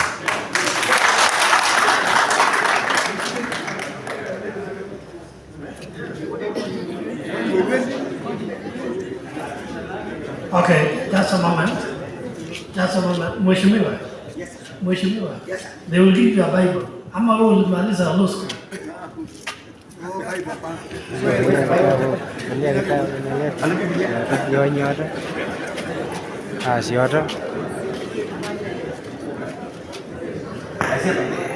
Mimi Samuel Ramoiben na hapa ya kwamba maneno nitakayosema hapa mbele ya tume ni ya kweli, nisaidie. Okay, Mheshimiwa. Yes, sir. You will also help us, because being a leader, you might know other schemes within Trans Nzoia or even Tongareni area which were given out, and perhaps a few of your members benefited and maybe others did not. So you can start there before you go to Kitalale. Asante sana Bwana Mwenyekiti. Vile nimesema majina yangu na vile nimesikia historia ya Wakony, waje nianzie 1932. Bwana Mwenyekiti, walipoanza kufanya wazee walipopeana hiyo submission yao kwa sisi na wazee wengine saba, hao kutajwa majina sababu Waafrika hawakuwa na watu ya maana, walisemekana tu chief kwa sisi na wengine saba. Ikasemekana kwamba kila mmoja wetu atapewa shilingi 2,000 compensation. Alafu akasema hii watu wanaishi kesho Saboti, kesho iko Edebes, kesho iko Kibora ni Nzoia. Sasa at is mobile, at pesa hiyo msipeane.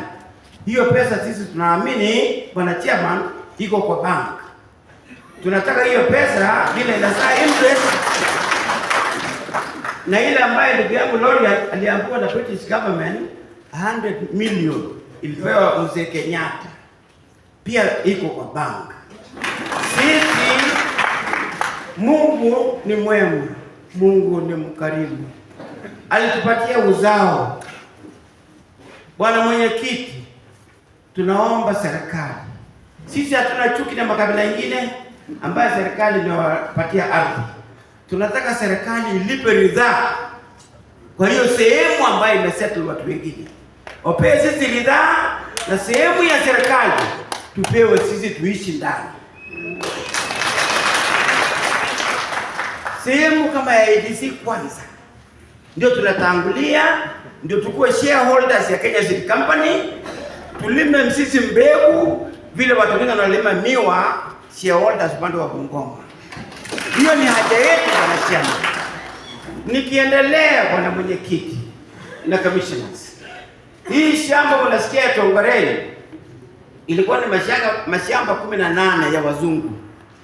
Alafu kila Mwafrika alikuwa anapewa eka 100 sababu serikali ya KANU ilikuwa nataka kadi iingie kwa serikali. Wakapatia mzee Muliro wasema watu yake wapate mashamba. Kila mtu aliyepewa shamba pale ambaye ni Waluya walipewa eka 100. Na kulikuwa na msabo watu mmoja naitwa Jezebe. Alioa Waluya wawili wanawake. Akapewa 32 acres. Huyo ni mmoja wanachama. Mungu ni mshahidi. Mmoja peke yake alipewa 32 acres.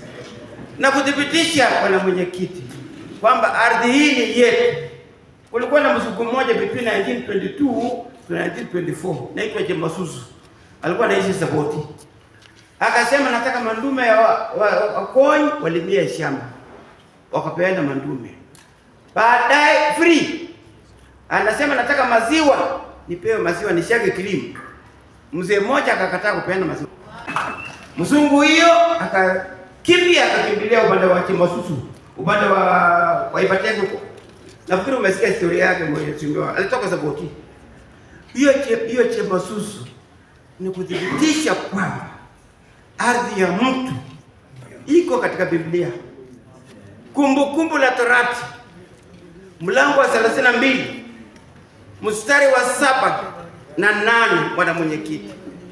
Mungu mtakatifu anasema ardhi yenu ulizeni babu zenu, atawaonyesha mipaka yenu ili msikombane na watu wengine.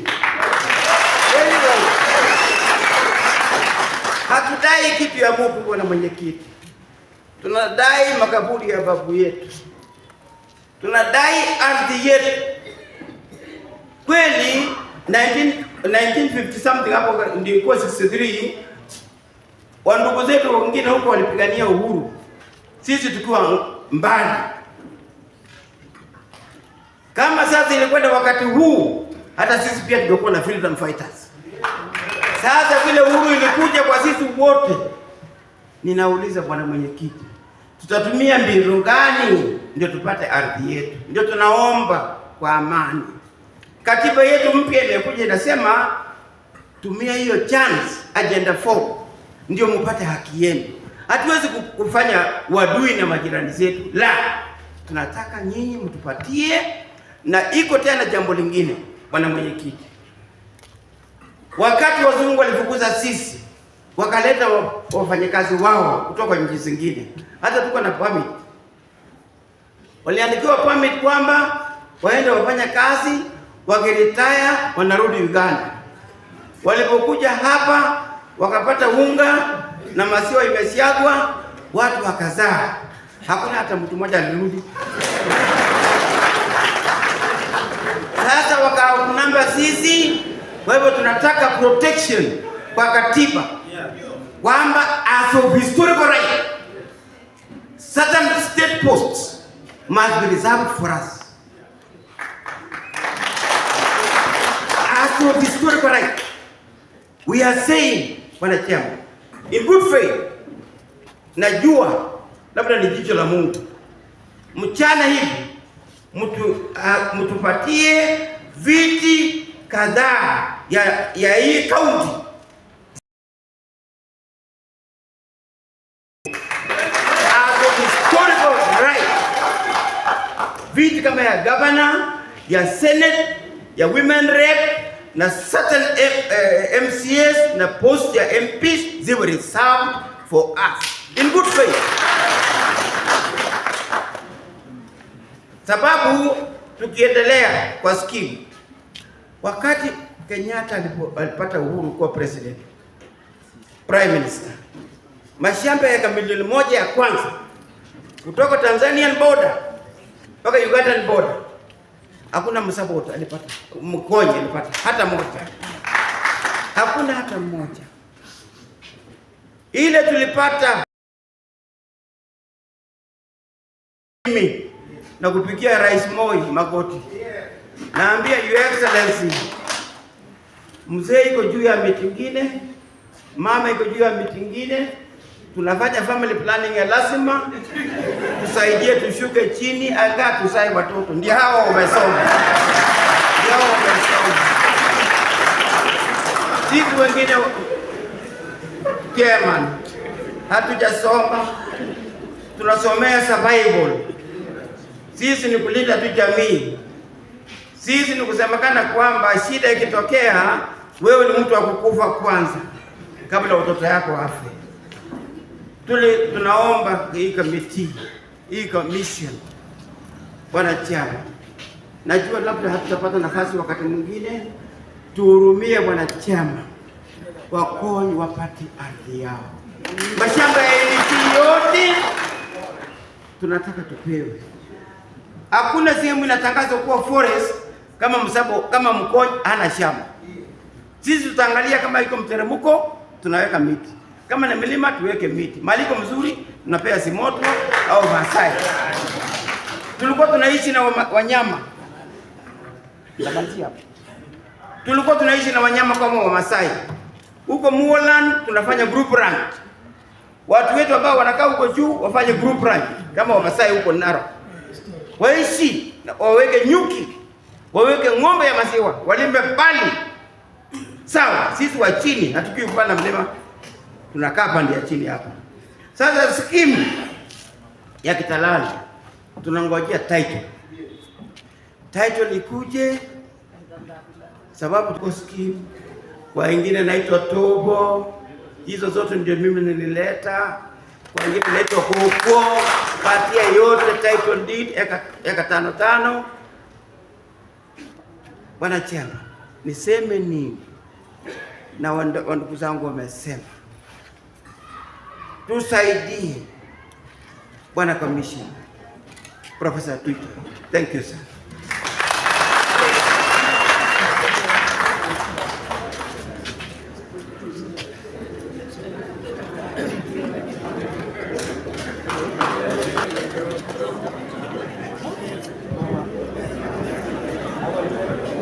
Okay, asante sana. Chairman, patron. Yes. Patron. Okay, Chairman. Nataka niko na swali mimi. Yes. Unisaidie. Nielewe. Kwa hiyo kitabu imeandikwa pale na historia ya wewe, inaongea juu ya support. Tuelimishe support ni nani, Koi ni nani, Pok ni nani, Mungomek ni nani, Somek ni nani, utueleze, tufundishe. Asante bwana chairman.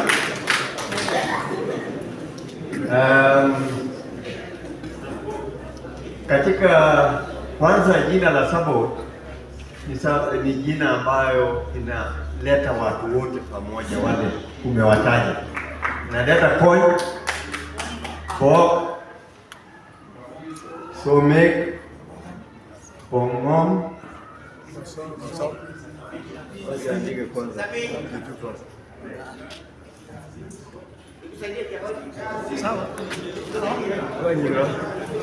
Just a minute, if I repeat, you can leave it out. Okay, first of all, yes. Yani tunataka elewa nini? Yes. So support ni jina kubwa. Yes. Alafu sasa kutoka support Yeah. kuna sub.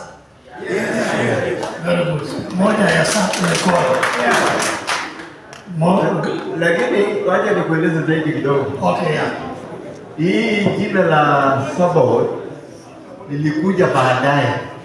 I think according to records ile tuko naye ilikuja around 1948, census ya 1948, na ilikuwa ni kupata jina moja ya wale watu wanaishi katika Mount Elgon. Lakini hata hivyo Koony ilikuwa tangu 1885 wakati Joseph Thompson alikuja hapo.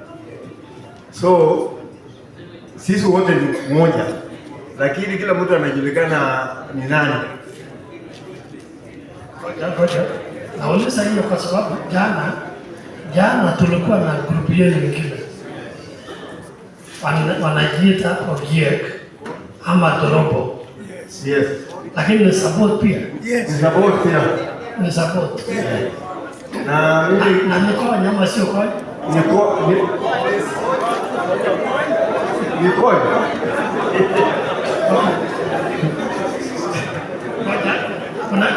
Unajua tunataka elewa nini eh? Aya, ngoja. No. Nitapatia nyinyi nafasi. Hebu tutulie kidogo tafadhali. Tutulie kidogo.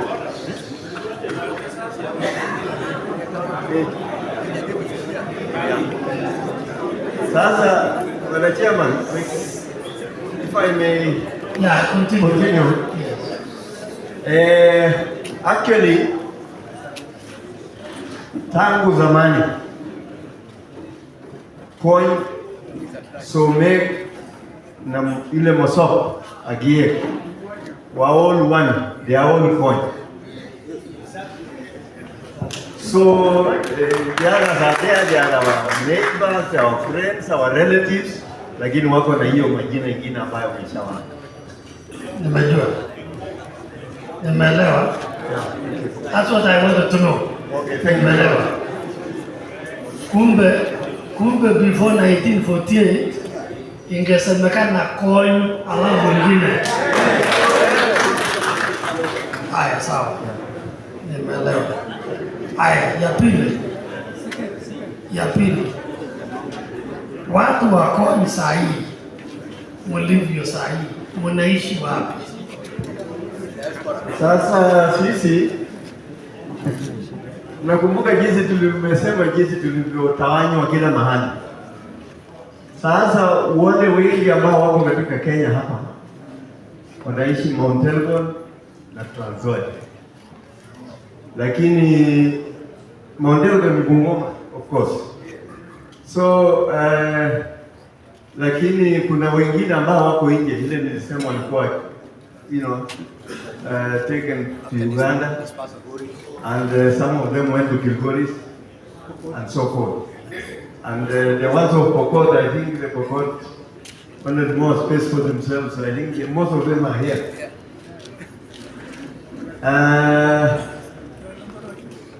Now we are here, we just buy what we can. And there has been no scheme for us deliberately made by the government. So we are just surviving. Okay, asante sana. You talked of schemes ile ilikuwa Tongareni, watu wakapata 100 acres except Mr.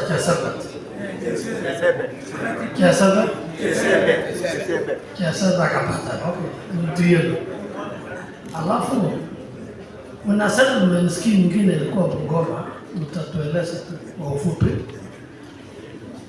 Na hatujui kama watu wa Koony wali benefit ama la huko Bungoma baada ya Kiabiuk 1, Kiabiuk 2, Kiabiuk 3. What happened? Hapo kwanza hiyo ilitokezea kwa sababu ya historia fulani. Hata kabla ya wazungu kwenda, waliona wale watu wetu walikuwa wanaishi kwa muana.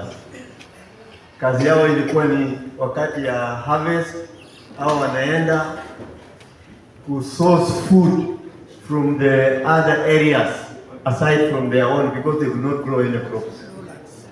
So they were coming to the lower part of Kapsokoi, Aptama, and even some of these other parts. So they were always not farming, but going to battle. So the government, or the British government, had, no, it started a long time ago. The British government wanted to have them to come down where they can grow food of their own. Then they did not succeed, the British did not succeed, but after independence, Daniel Moss, being in the government with the Kenyatta and others, they managed to get that scheme for our people. Both those ones that were in the Moanas and even others who are also in other parts of Mount Elgon. So maybe that is the only scheme we can say we have. Most of it is covered by our own people. But that is a special type of scheme. It is not a normal settlement scheme like all other places in Kenya. And they have not even, they have not been titled. Some part of it is still forest, just like Dalana. So from your side, your submission is even the gazettement and the title in Bible. It was meant for you, lakini hakuna title. So do you have any request? I know you met Kitalana when they said take a title. Now you give. We want a title. Yes, okay. Yes, thank you. Okay, now I want to hear from those respondents who are here. They have been listening.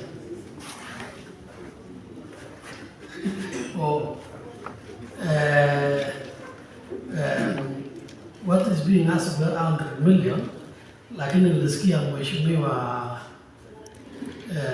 akisema hiyo 100 million they believes in the bank. Lakini mulipopatiwa hii barua, mulijaribu kufuatilia? I think I asked Noria is here, is the one who wrote. Maybe he can respond. The chairman, he is the man who wrote. And I think he might have asked, I don't know. Just in short, we have not been given anything. Because we only told, ask British and Kenya government. We have kept on asking Kenya government. But there's no... So do you have any letters you wrote to Kenya government? I was a member of the Kenya Land Policy Formulation Process, and I even asked them. But they said they are going to think about it. And up to now... No. They didn't tell you money is in the bank? No. we are still waiting. Gaywa Lorian Gaywa. Thank you, Commissioner. Thank you.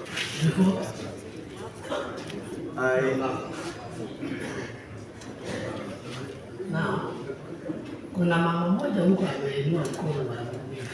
Wapi huyo mama? Wapi huyo mama alikuwa ameinua mkono? Hapana, kuna mama mwingine huko. Labda mambo yake imekuwa answer. Labda anasema imekuwa answer. So lawyer, at least you want to hear one mama akisema something. Kuna mmoja hapa ataongea kwa niaba ya kina mama sasa. Kuja. You are a lawyer, right? Okay. And then you will give us your book. Thank you so much, Mr. Chairman. And thank you also for recognizing the ladies, because their gender was also an issue. And historical land injustice to our community is very big. If you see the men here are claiming like that, what about us mothers who are their mothers at that time? It was very sad. When we talk to our grandmothers, when we talk to our people, our mothers told us when they were told to go, some of them had small children, some of them were heavy with children, and they were dispersed from around here to various parts away from home. I'm a product of a child who was born in Edinburgh. So injustice is something that we've seen for a very long time and dilute the evidences that have been submitted by them. But what I would only add is to submit this book again, that it will also assist as a source of information and explain some parts of them, because already my father has quoted it. And the moment somebody quotes a source, a reference, we must give you the source. So I will submit this on behalf of our community, so that it will assist you to address this issue. This is almost so many times. We have appeared before so many committees, so many places, talking about injustices to our community. And this is the best time we're saying, an old man said here, 92 years ago, National Land Commission, Carter Commission was here. Today, it is like God sent that you're here. And we're saying now, that time, it was whites only. This time, it's Africans listening to African stories and African customs. This is the best time that this thing will never be addressed. Thank you so much.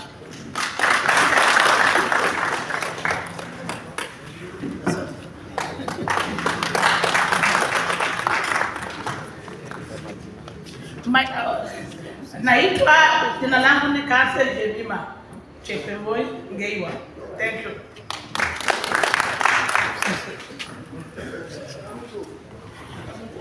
Okay, asante sana, Council. I want to call the respondents who are here. I'll begin with the KFS. You have heard, and KFS, you have been served with some of this. Please respond.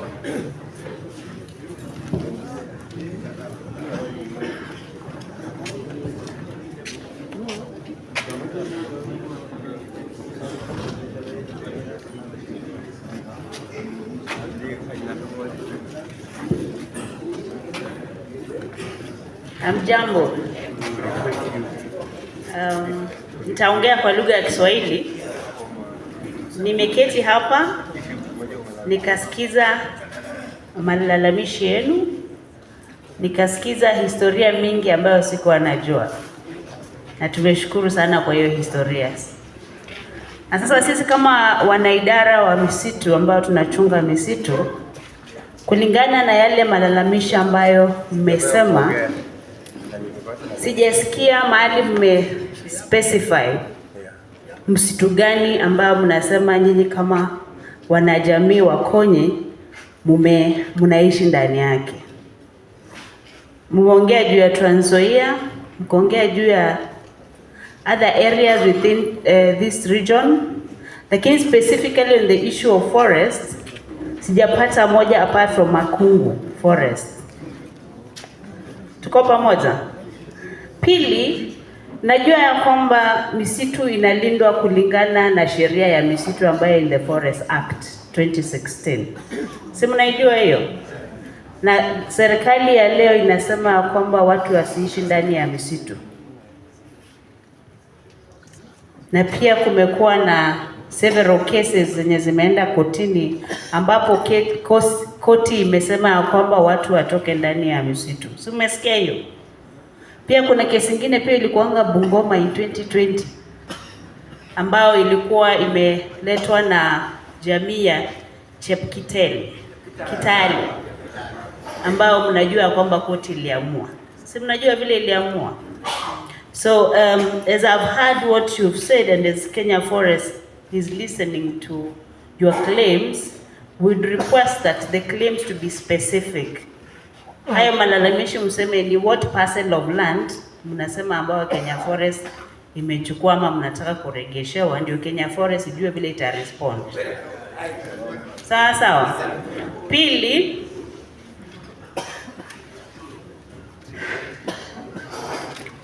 kuna katiba ya leo, kuna katiba ya Kenya ambayo inaongea mambo ya classification of land.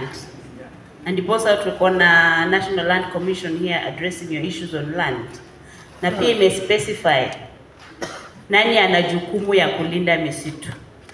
Imespecify nani ana jukumu ya kulinda nini, na Kenya Forest Service haiwezi linda misitu kama watu wako ndani, si ndio? Lakini tunaelewa kwamba muongea mambo ya trust land, mkaongea mambo ya community land, but at the end of the day kuna wakati mwingine unapata kwamba sheria hairudi nyuma, inasonga mbele. Muongea mambo ya crown land, mambo ya ordinance, lakini as a country today we are dealing with the constitution of Kenya ambayo inasema misitu ilindwe namna hii. Nani ataongoza mambo ya misitu, nani yako ndani ya misitu anafaa kutoka ndani ndio maji yaweze kurudi, ndio miti iweze kumea. Lakini ukiwa na watu ndani ya misitu, miti itamea kweli? See, I have a feeling ya kwamba some of you nyinyi ni members of the Community Forest Association, wengine wenu. Ukweli uongo? Ukweli uongo? Si nyinyi members wa CFA? Yes or no? Yes or no? Wengine wenu, si ndio? Actually most of you, si ndio? Anyway, as I've spoken ni kwamba tumesikia mambo yote ambayo umesema, na I think as Kenya Forest Service we look at your claims, but what we are requesting is that kindly specify, quite specific on what you want from Kenya Forest Service. Sawa sawa? Haya.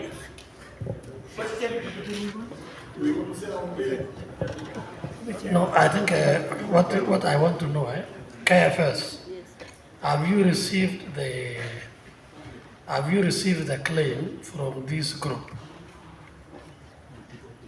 Did you receive the claim from this group, and what will you say about that claim? Yes, we have received the claims from Thursday, Friday last week. That one we acknowledge that we have received, and we're in the process of analyzing the claims. But what we have noted from the claims is that they are not specific. They are not saying if you go to this forest, sehemu fulani ya hiyo msitu ni yetu. You see, you can't say that msitu yote ni yenu. Sawa sawa? Yes. No, Goja, today what has happened, we asked, and this is what they have said. Maybe what we'll do is to give KFS time to respond comprehensively, because today you talked about Soren something. Yes. Huh? Yes. So the claim being made is one of the specific claims is Soren. Sorenset, which is the current Makunga. Yes. So they are claiming that. So I think that's what KFI should respond to. Yeah. So there's another one. So what we'll do, so that what we'll ask the claimant to do is to specifically claimant specifically write to KFS and tell them we are claiming this and this and this, so that they are able to respond. So we give you time. Thank you. Mr. Chairman, No, Goja, what we'll do so that we are orderly, we will say we give you 14 days, be very clear to KFS, what are you claiming? After that, KFS will, put it in writing, because KFS will say, you have not been specific. Can you now be specific? Sasa, what you do is to talk to your chairman to submit specific, not now in writing. Tumeelewana? Muketi chini as claimants and say, for forest, specifically nagani, so that they are able to respond. Sawa. ADC.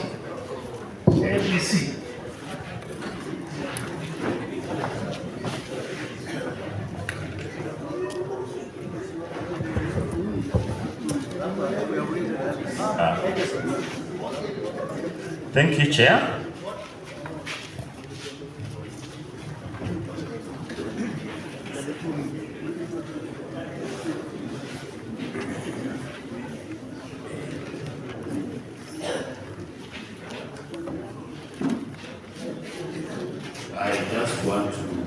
a major clarification that previously the mandate of ADC was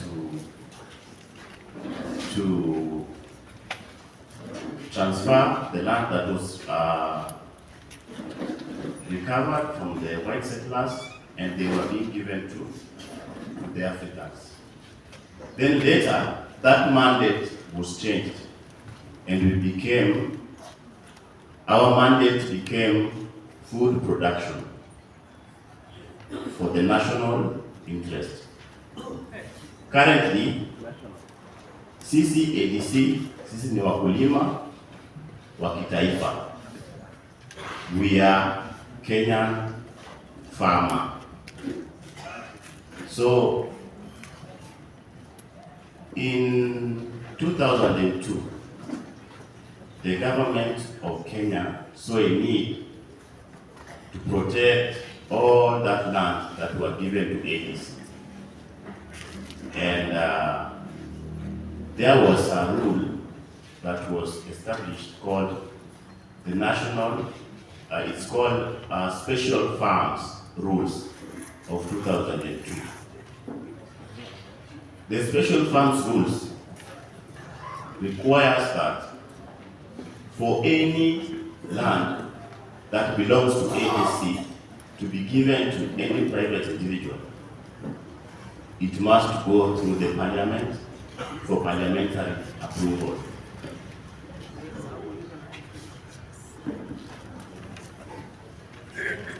As you are aware, that in the previous times, most of the lands that were acquired by ADC were given to the wananchi. Mashamba zilipeanwa, hata nimesikia kuna moja mumetaja inaitwa Zea. Mnajua Zea? Na mnajua aje Zea kama mjui ilipeanwa? No, part of it was given. Okay, I'm not going to see. So that we save time. ADC. Sorry. ADC, what we wanted is similar to KFS. You have received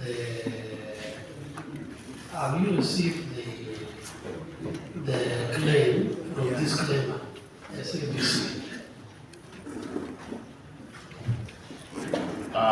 We received several claims, and I hope there is one among us the claims. So very good. So now that you have received that claim, have you, at what point are you going to give a comprehensive response to that claim, stating what you want to state now? Yes, Chair. In our response, we will give all those details. Because that's what we did. We need your response, because the claim here is all the lands currently held by ADC should be reverted to the Koony community. That's the claim. I'm stating the claim. So what we want to hear is what is ADC's response to that claim, so that we are able to make a decision. And maybe, I don't know whether you have presented that, so that you say everything which will give us, so that as we analyze their claim, we also take into account your response. That's what we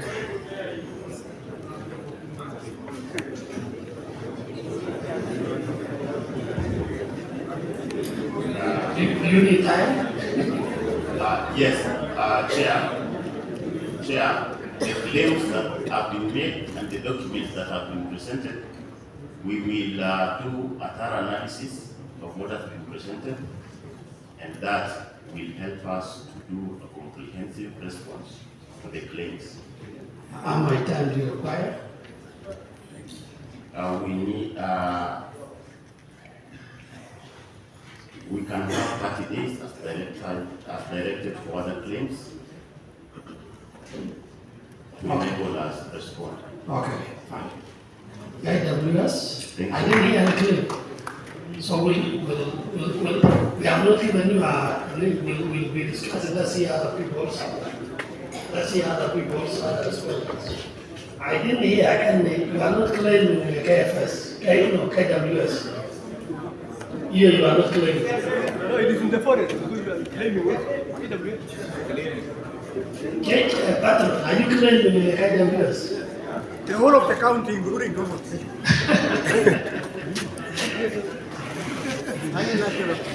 I don't know whether I did not make myself clear or I support, but this Kenya, the wild, no, this KWS. Yes. We are claiming that land too. Okay. So now, can we get a response from KWS? What specifically I want to be able to hear is what the KWS has received the claim and what they are doing about the claim. Thank you very much, Chair. Thank you too to the elders and members of the Koony community. Nikiwa nawakilisha Kenya Wildlife Service, kwanza nitatoa shukrani zangu individually kwamba nimepata masomo hapa. Na yote ambayo nimesema hapa ni historia. It is our heritage as Kenya. Sio ya Koony peke yake, as the country of Kenya. Na in fact ingekuwa vyema kama hii ingekuwa televised. Nchi yote ione. Kwa vile ni historia yetu. So during your claims, nilisikia mmeguza 393 ambayo we have an interest in. I confirm kwamba tulipata documents, so we are in receipt of these documents, ila tulipata kuchelewa. It was very late for us to respond. Kwa hivyo hatujapata muda wa kwenda chini na kuangalia part of what you are claiming murudishiwe, ndio mna claim yote, lakini sehemu ambayo mnataka irudi kama imeshikana na Mount Elgon National Park. As you say that you are the original owners of this region, remember the animal was also there. KWS speaks for nyama. Yeye pia alikuwepo. Sisi, our mandate ni kuchunga na kuhifadhi. Kuchunga na kuhifadhi, hatujachukua. Kuchunga na kuhifadhi kwa niaba ya wananchi. Na ninamaliza kwa kusema ulinde mali yako. Mnyama mali yetu sisi sote. Kwa hiyo tunaomba siku 10 na maybe 30. Share siku 30, kwa chini ya siku 30 tutapata muda wa kuhakikisha na kujibu, kuleta majibu yetu kwa malalamishi yenu. And I believe as your elders were speaking, they talked of goodwill. Kwamba as we go forward, all as Kenya tumeendelea karne nyingi sana, tumesonga. Okay? Kwa hivyo tutaangalia goodwill. Hamtafanya demand kwamba tunataka na tupewe. Tutasema goodwill ya nchi kwa uzuri wa nchi yetu going forward for posterity, what is best for all of us. Thank you very much. Okay, huyo ni wakili wa KWS. Huyo ni wakili wa KWS, lakini nataka kusikia from Mother Ministry. Mother Ministry wanakiita State Department of Wildlife.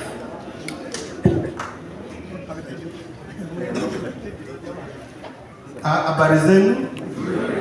Ya, nimefurahi kusikia vile. Utasema jina lako? Jina yangu ni Paul Ojoa. Mimi ni wakili kwa State Department for Wildlife. I'm happy for what you are doing. What we've heard from you really is an history. We are all learning. In fact, I've learned a lot. Things that I didn't know. I've only read in the history. Ours is that we've not been served as a state department for wildlife. There's a national government. We are the representative of the national government.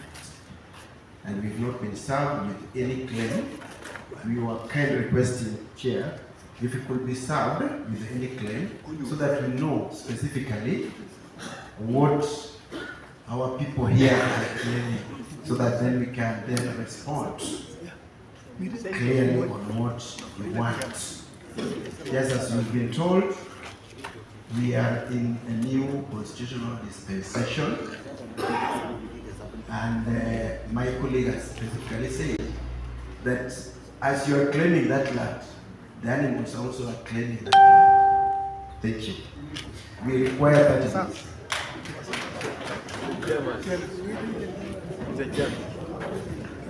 Chairman, unasema? Ningependa tu kujibu huyo mwenzetu. Sasa moment. Nilitaka kumjibu huyo mwenzetu kwa kuwa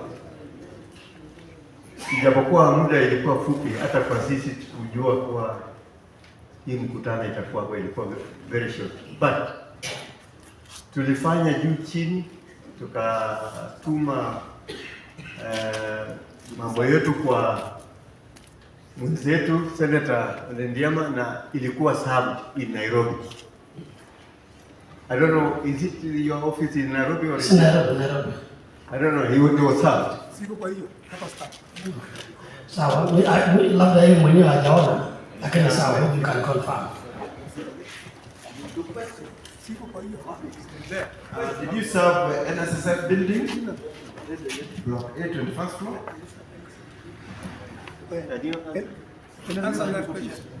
So that is where our offices are. And I'm the advocate there. Anything that comes there, legal matters, all of them are brought to my attention.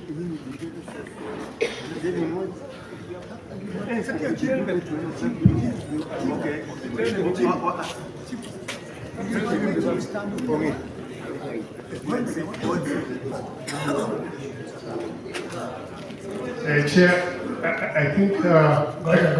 Ngoja. Mheshimiwa Mwaidwe, niko shida yake.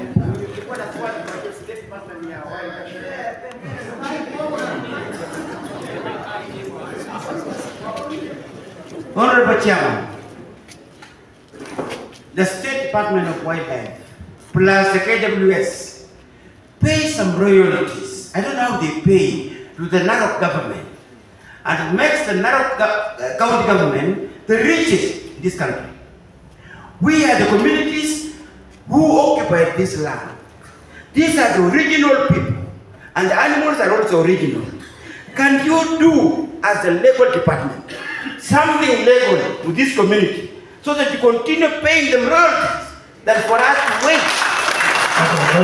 Because, Honorable Chairman, kitu kidogo tu. Ngoja mheshimiwa. Swali ni ile tunauliza. Yes. Was it served? Hiyo ni story nyingine ya baadaye.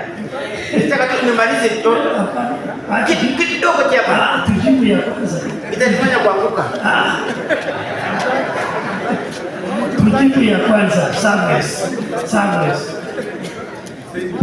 Thank you, Chairman. I think to make that clarification, we are not able to get the document, but it is square in your office and properly served. Thank you.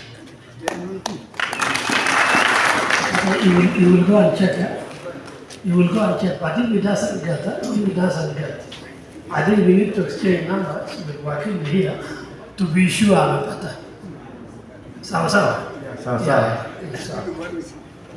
So now, unajua another claim I had, nyinyi watu wa Konya wanasema the whole of Trans Nzoia original. Yes. It includes Kenya seed. So Kenya seed waongee kidogo. Kenya seed. Yeah? Okay, Kenya seed. Chair, commissioners, wananchi wenzangu, hamjambo.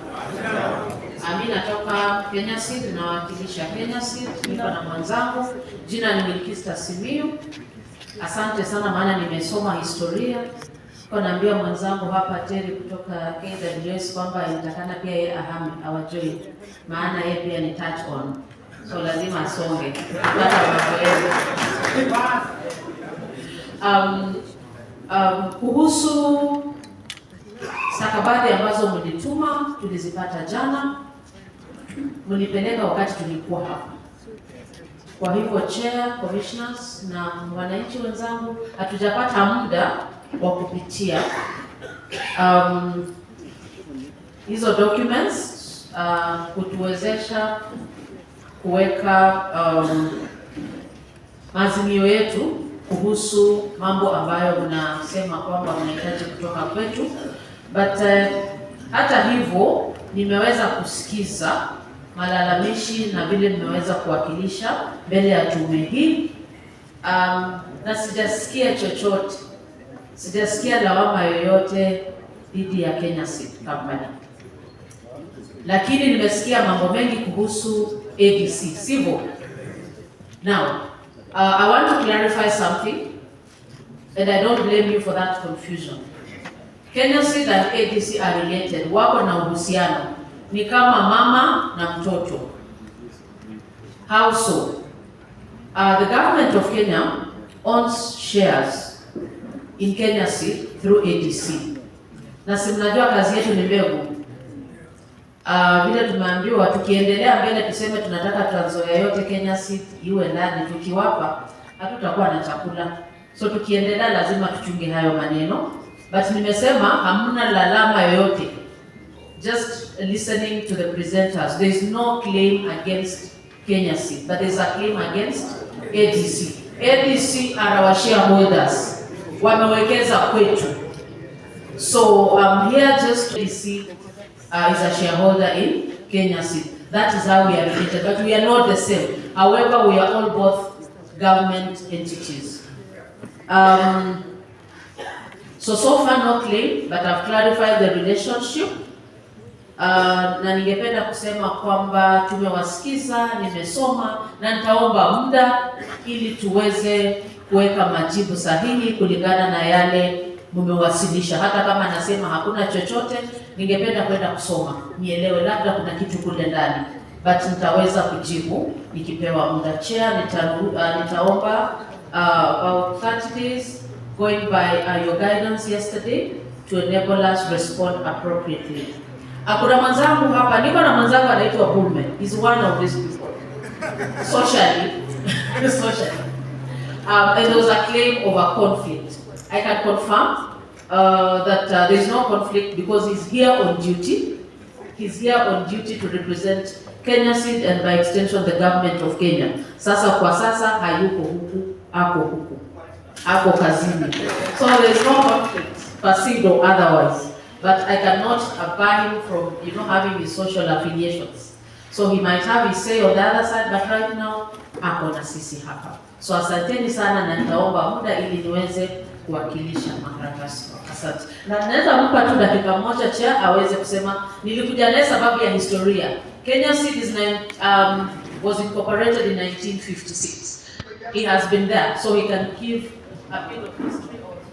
Okay, thank you, Chair. But be very brief, because your lawyer said, your lawyer has requested for 30 days, we will give you an answer. And if these people get land, you're also going to get. Definitely. Mwana Chair, thank you so much. One protocol observed. Pick up with the Jamone. When I use that word, Chidapure, it is actually referring to Trans Nzoia, Mwana Chairman.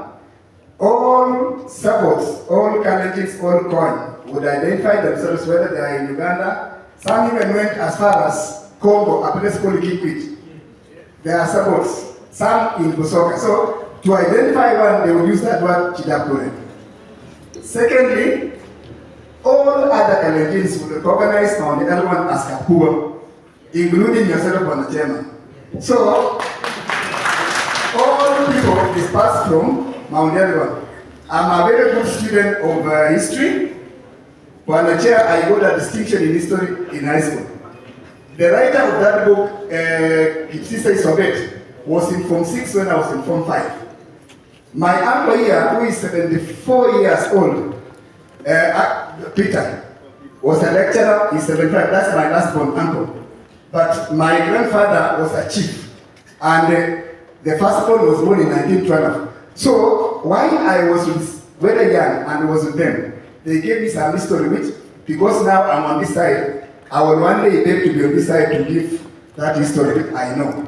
We have excellent students of Chemaswet here and the Honorable here. They told us so many things that we may share even at another place. As far as Kenya is concerned, from yesterday's submissions up to today's, what Kenya has done after incorporation in 1956, up to Independence Day 63 and onwards, nobody has ever said the management of Kenya or the shareholders ever displaced anybody. And that is why you can see they have a soft spot towards Kenya, which is so much.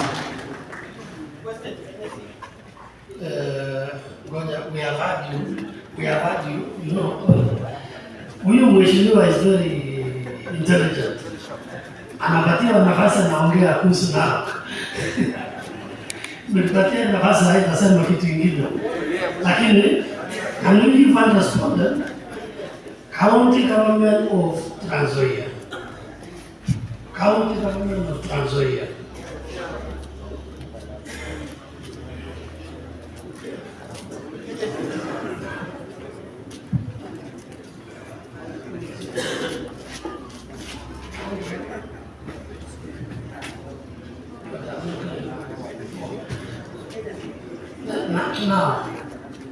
Now, you are claiming Trans Nzoia original.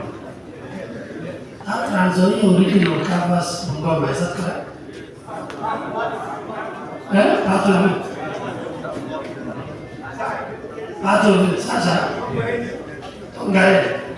Sasa vile tutafanya, tuko na kaunti kama na Bungoma sahihi, wacha waseme neno. Kaunti kama na Bungoma.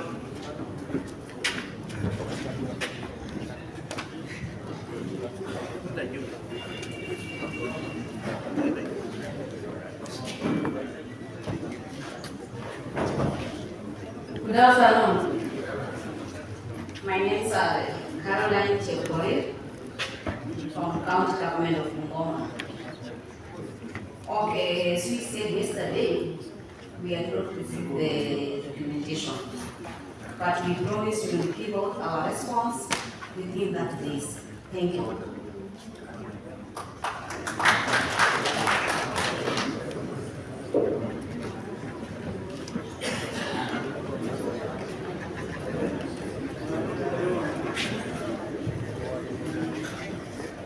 Okay.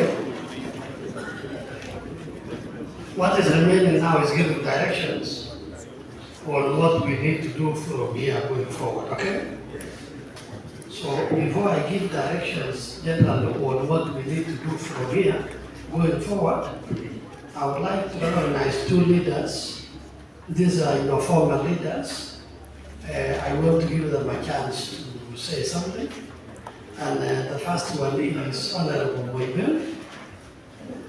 Closing remarks, alafu baada hiyo, I'll also give Honorable Diana, former senator. Diana, I thought I saw you. He's here.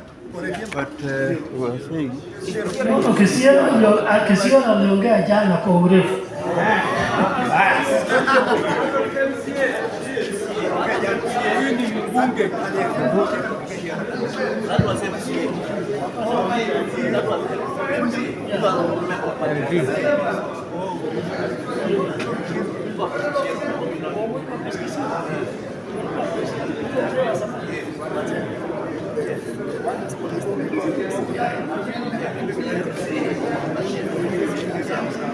Honorable Chairman.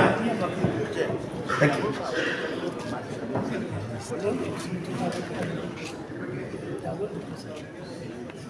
Before I begin my closing remarks, Honorable Chairman, I have something for the Kenya Seed Company. Some 5 years ago, you know when our people were moved from Trans Nzoia, before they went to Uganda, they were put under a tree at Elgon Down, a very huge mogojuet tree.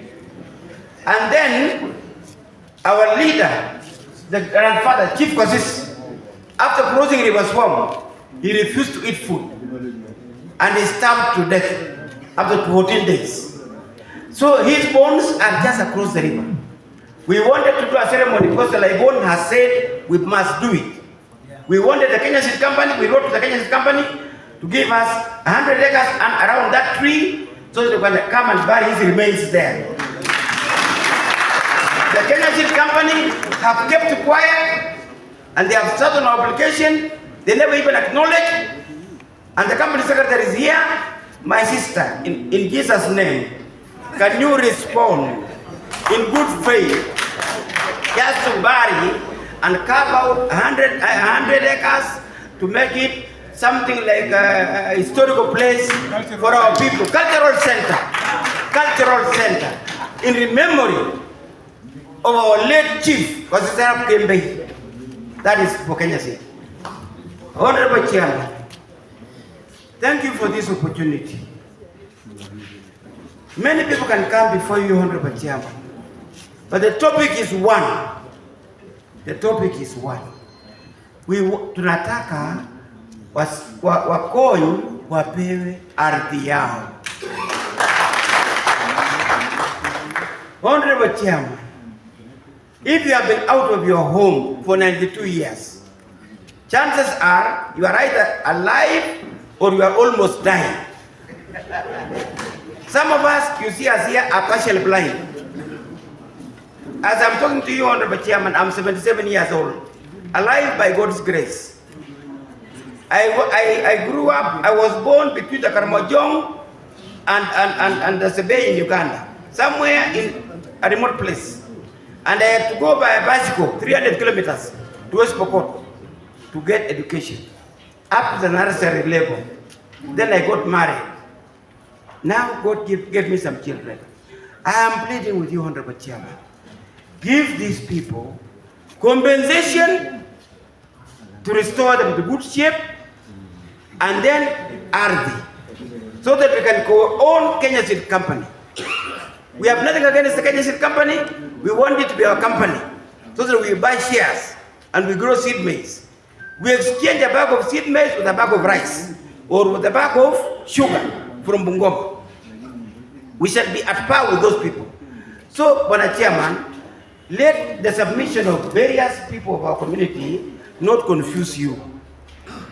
It is because others went to Congo, others went to Busoga, others went to Sudan. We even have our support, the Koch people in Tigray. A group called Mugogir, they are there. They are ours. If you saw some people who fought the other day, and they're almost 40 kilometers to Addis Ababa, those are the men. Those are the men. So sometimes they can speak a violent language. We are saying, Bwana Chairman, we are peaceful people. We are just saying, give us. This is our last submission before we go to the British government. We want from the Kenya government compensation and restoration of our land. All the ADC farms, there's nothing to think about it. We want all those farms, all of them. The forest department, we want these forest lands around the town here because we cannot displace other people. Give us also to build town to expand, to become a city. Okay? Give us, you see, shockingly, Bwana Chairman, when the Europeans left the Sabot area, the forest department quickly jumped in, mysteriously. I think that was mischievous of the highest order. How do you replace a European with the trees? And we are there as the original people. We want to be there immediately. We want to be in Kamarombo, which they call Zikendi. We want to be there. We want to be in Kibaroa. We want to be in Kaptega. We want to be, in fact, around here, and we live the catchment areas. Not that we are aware of the climate change. Because climate change is changing, and it can change for the worse. We are saying we want areas which we can occupy, the government to give us. We are not displacing other communities, no. Thank you, sir. Thank you, Bwana Chairman. God bless you. Honorable Diana, brief remarks because your claim has been understood. And I'm going to give you this to leaders, former leaders. Thank you, Mr. Chairman and commissioners. My name is Henry Tiole Diema. Oh, yes. My name is Henry Tiole Diema, a resident of Tanzania, a member of this community. My father is Diema Kikai. My grandfather is Jebrot Kigai, who at the advent of colonialism were resident in Kiboroa area of Saboti sub-county.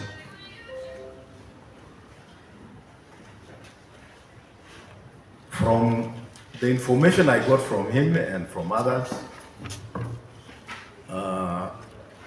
as a community, we lived in this area, and our livelihood was here in Tanzania, in what is currently Tanzania. And I can rightly say that as a result of colonialism, I am one of the victims and therefore a claimant, just like all the members of the community. My father, you have heard, or my grandfather, you have heard of some people who are evicted to Uganda, to West Pokot, to Narok. That was my grandfather. He was among them.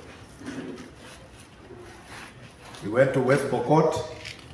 From there, he went to seek refuge in Uganda, and from there to Narok, and finally to Tanzania, where he died in 1966.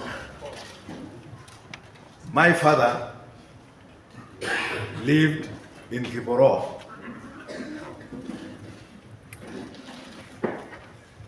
In their own land. But finally they were evicted as squatters in the final eviction of 1986, 87. I think Sumunajua. He was a squatter. But not a squatter, he was the owner of the land, but categorized by the government of Kenya as a squatter, hence evicted along with others. There are several evictions which has happened there, and he was a victim. So therefore, I stand here as a claimant. Mr. Chairman, I don't want to say much. I want to thank you, the Commission, for availing yourselves to hear. We are very thankful to the current Constitution for providing that historical injustices be addressed. We know your task is difficult, but we think you are equal to the task. Our Constitution of 2010 guarantees some rights, fundamental rights: right to life, right to food, right to everything, economic advancement and everything, and shelter, but without land. For us, as an agricultural economy or agricultural people, we depended on land. And that right was long gone through the action of the British government. And even up to now, I think this community is a community with the highest rate of landlessness in Kenya. And that is in record. That is in record. So as you retire to write your report and seek to right these wrongs, I want to ask a question, and I'll attempt to answer in a brief. The question you will ask yourself is, did the Koony people occupy and own Trans Nzoia when the British came? What is the answer? Yes. Yes. The answer is? Yes. Yes. From the evidence that I have been given, I don't want to go into evidence again. was the action by the British government to remove them and replace them with settlers. 100% removal and 100% replacement by the white settlers. Was it right in the laws? No. Was it right in the eyes of God? No. No. Was it legal? No. It was illegal. Mr. Chairman, if there is any land illegality in land allocation, this was the original illegal allocation. If there was ever any grabbing of land, this was the grabbing of land. If there was any IDPs displaced, these are the original IDPs. The second question is, the way it was done, it was inhuman, illegal, fraudulent, and there was a lot of deceit. Mr. Chairman, you have had the Carter Commission. They were saying that we are a dying race. We are already condemned to death when we were alive. And then they are moving us. They saw us. We were there with our animals. And in the same report, if you go through it, they said that we and our animals were an embarrassment to the British settlers. It is in the report. Yes. And that we were roaming the vast land of Transoia with our miserable animals. Somebody who roams is somebody who just moves without. We are nomadic. And by nature, we used to move from place to place. Nomadism is not roaming. Mr. Chairman, did it interfere with our rights? Yes. Our right to food. Hao watu wameumia na chakula because they depended on agriculture. They had no land, no shelter. They kept on moving from place as refugees. So all their rights, which are in the current constitution, guaranteed by the current constitution, have not been met up to date for a majority of them. For a majority. Some have struggled, they have managed to get something, maybe bought something, but the majority of them are still languishing in want and poverty. Now, what was the purpose of the struggle for independence? When we fought for independence, and Mr. Chairman, people should not think that the Koonyo, the Sabaot, just accepted the British to take their land. There was resistance. We didn't just allow them. If you heard about the Nandis resisting, Mr. Chairman, all of us were called the Nandis. At that time, the word Kalenjin had not come. We were all considered Nandi speaking. Yeah. So, we resisted, but nevertheless, the land went.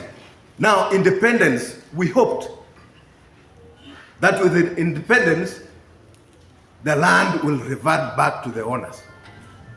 And Mzee Jomo Kenyatta assured us, Mzee Jomo Kenyatta assured us that kila jamii isikuwe na wasiwasi, itapata mashamba yao. There is evidence in that document, writing in the paper, which says kila community.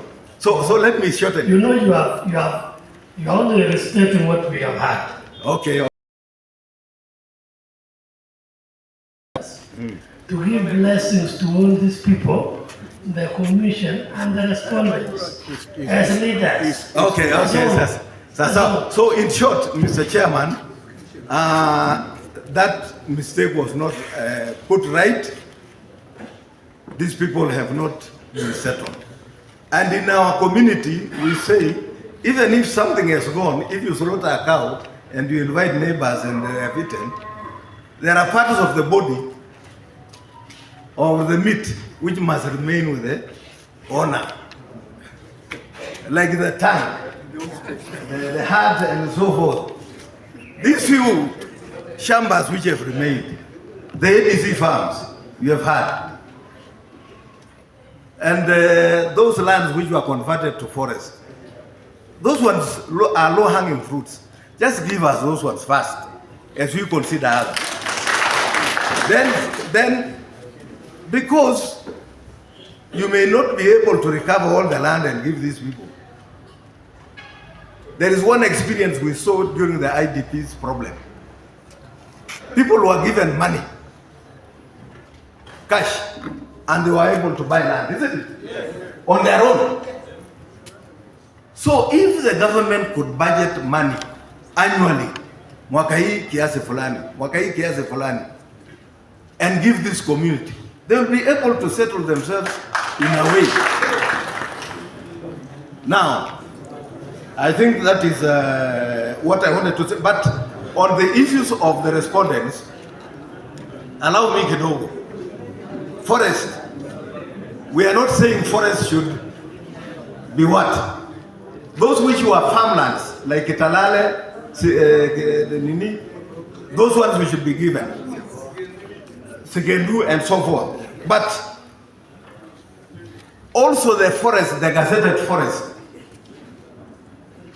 let us benefit from the resources there. But paper mills was cutting trees here, but they did not employ even our people in paper mills. We didn't benefit.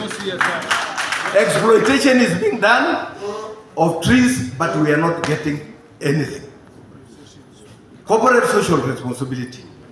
I remember in the Senate, when I was in the Senate, we passed a bill, the forest bill, where we said, and I contributed, and said, any investment in a particular place, particularly forest, must benefit the local people first.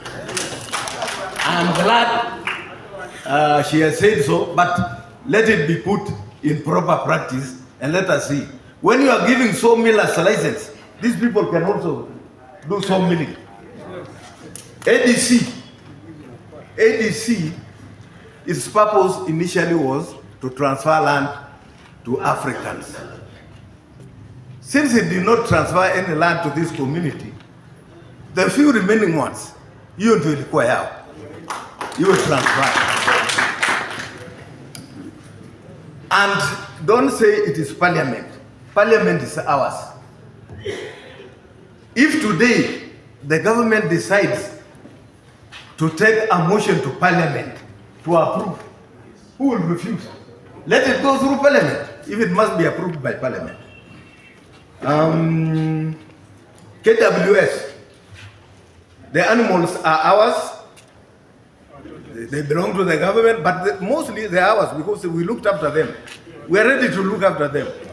But the way it has been done in Narok and elsewhere, let the community also be the owner. And we shall look, because there are conservancies in this country that give us just a condition, let the animals be there, but we benefit from it. Finally, Kenya seed. Kenya seed, I don't want to say much because I'm one of the stakeholders. I grow seed for them, and I'm happy they are there. At least it is good, but they should up their socks. As Moibene said, we want to be shareholders. We don't want to break Kenya seed. We want to be shareholders. These members can also contribute a little wakuwe shareholder ya Kenya seed. Na kazi ikitokea tupewe. Mr. Chairman, you'll be surprised that Kenya seed is basically here, but we don't have any director. This is just an officer. So it's a junior officer. We want him to grow, but we don't have directors. Imagine, don't we qualify to be there? Even ADC, we don't have a director in ADC. Yet, Mr. Chairman, all ADC farms imepeanwa kilo kote. Sisi ndio tunabeba mzigo ya Kenya ya ADC. So with those few remarks, Mr. Chairman, I want to thank you very much for coming, and I pray that God gives you the strength, the energy to solve this big problem of this community. Asante sana, Mungu awabariki. The last one, I was hoping first of all, we have had your claim. So don't restate. Don't restate your claim. Tumesikia. Sasa, what we do, tutaita mzee Honorable Koonyradio Skisia abariki sisi wote, alafu tuende break. Yes, Koonyradio Skisia.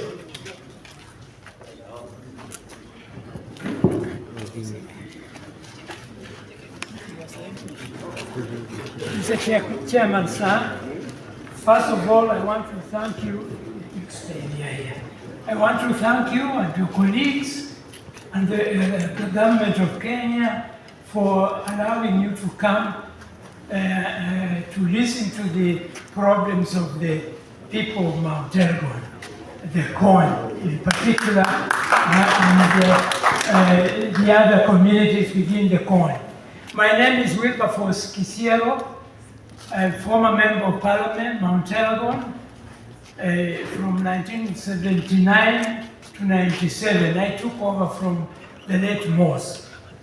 Mr. Chairman, sir, maybe I will ask him to help me to hold this. I want to read a few things. First of all, the problem of the people, the corn, and the related communities started way back from the 2nd of February, 1890. What happened? That's what we were told.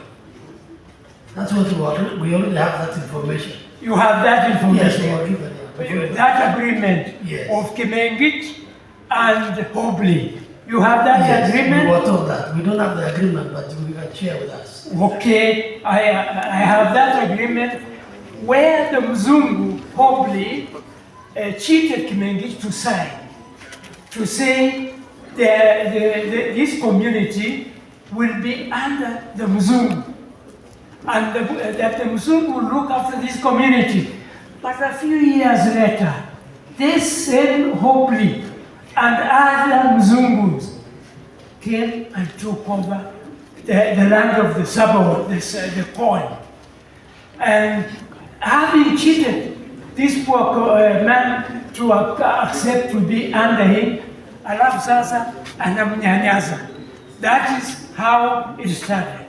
Then, after that, as you have heard, the corn, the Mzungu started removing the corn from his land. And there were various meetings and decisions by the Mzungu to remove the support, the support, or rather the corn. And one of the reasons was this: the Mzungu who had come to live in Trans Nzoia had no house. The support gave him houses. We have got the records of the support who gave the Mzungu's houses. They lived in support houses. Mzungu had no ng'ombe with which to plow. They borrowed ng'ombe from the support. As you heard from Honorable Moiben, they didn't even have milk. They had milk from the support. The support to clear bush and start plowing for him. He didn't know he would be removed. So other people came and worked for this Mzungu. Eventually, they became the majority. Kwa maana, the support put to work. Now, you have heard of the commission that came, and in case you don't have some of those documents, I'm willing to give you, because I am the one who started reading these things from our community, because I did my A-level in 1956. That's when I discovered Makerere, 1960, and I read more. We published, I called Morse and Chemonges to come to Makerere so that I showed them the amount of suffering, how the Mzungu had made the support to suffer. So from 1962, we started writing memos to the Mzungu to tell them that first of all we want to be included in Trans Nzoia, because some of us were after being separated, some were in Western and some were in Trans Nzoia. We said we want to be in the same district, and we even wrote a memorandum to the British Commission or Boundaries Commission in 1962, and that is when they said, oh, tunasikitika hatukuweza. I think I've got a copy somewhere. Maybe have you got the copy already? Ya kwamba tunasikitika hatukuweza kuwaweka this Elgoni who are in Western, hatukuweza kuweka hao pamoja for one or two reasons. So that is one way they did. We need to be brought together, having been separated and being told that you are a dying tribe. So, in case you don't have that copy, I'll be able to give you one. And then the Western Kalenjin Congress, during the days of Mos, in 1962, they wrote a memo. It is written in this paper, which I will give you. They say that the Kalenjin Congress asked that the Sabot should be allowed to secede from Elgon Nyanza and make a new region with Trans Nzoia. We fear Muriro the way he fears the Kikuyu. That's what they said, sir. And I think we should keep that. So, one of the most important things you should consider is that Sabot or the Elgonio or you may call the any name, we should be in one county. We should be brought together. Some of us are in Western, some are here. We brought this issue after Mos and his group brought the issue in '62. We brought it several times. And even when the European Boundaries Commission came, we brought it. They refused. We brought it in the Bomas of Kenya. And the Bomas of Kenya had agreed to create regions. In those regions, I was one of the members of the region of the Bomas committee. It was agreed Mount Elgon will come this way. Mount Elgon and Trans Nzoia, Marakwet, West Pokot, Turkana would become one region. It is written. But after we left Bomas, MPs went to Naivasha and changed and created counties. In those counties, they put us back to Bungoma. So the first and most important thing is put this community together. Secondly, mambo ya shamba. Umesikia? Yale mashamba yaliyobaki, tafadhali Sabot waweke mstari ya kwanza waweze kunufaika.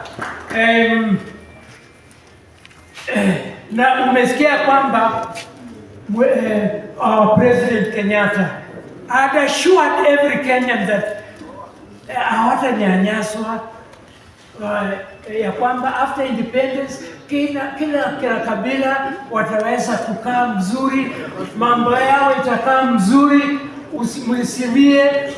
Baada ya hiyo wakaleta watu wakachukua mashamba Trans Nzoia yote, Sabot wakanyimwa, wakaweka hizo huko Tongaren.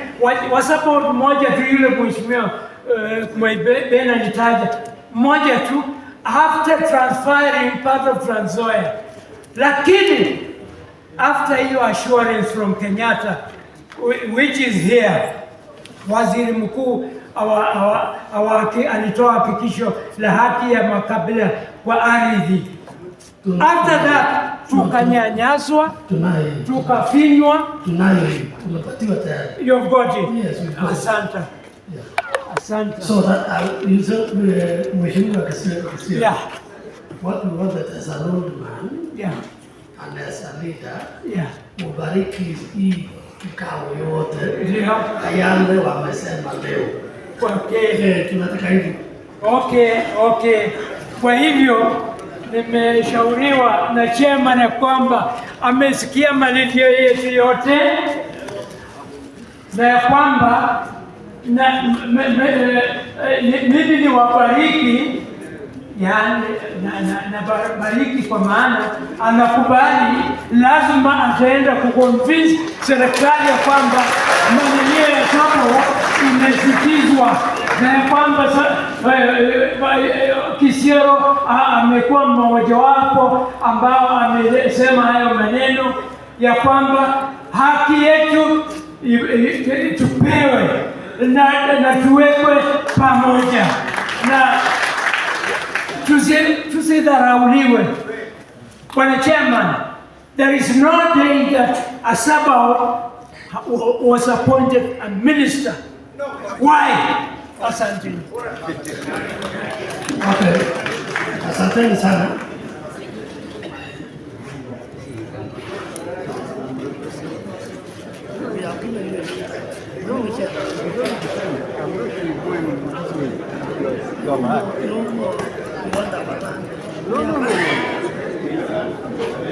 Aya, patron anasema, okay, that's a moment. We want to do this. Let us give directions first. Allow patron at the funk and the last word. Number one, we have agreed claimants. Patron claimants, you have been given 14 days to serve KFS specifically. What are you claiming from KFS? Specifically. Number two, you need to serve the Ministry of Wildlife, although they said you served, but exchange contacts and make sure that the lawyer from the ministry, NSSF, gets your documents. Number three, the claimant to provide any additional information which you believe you have not given us and helps your cause. Submit that to the commission.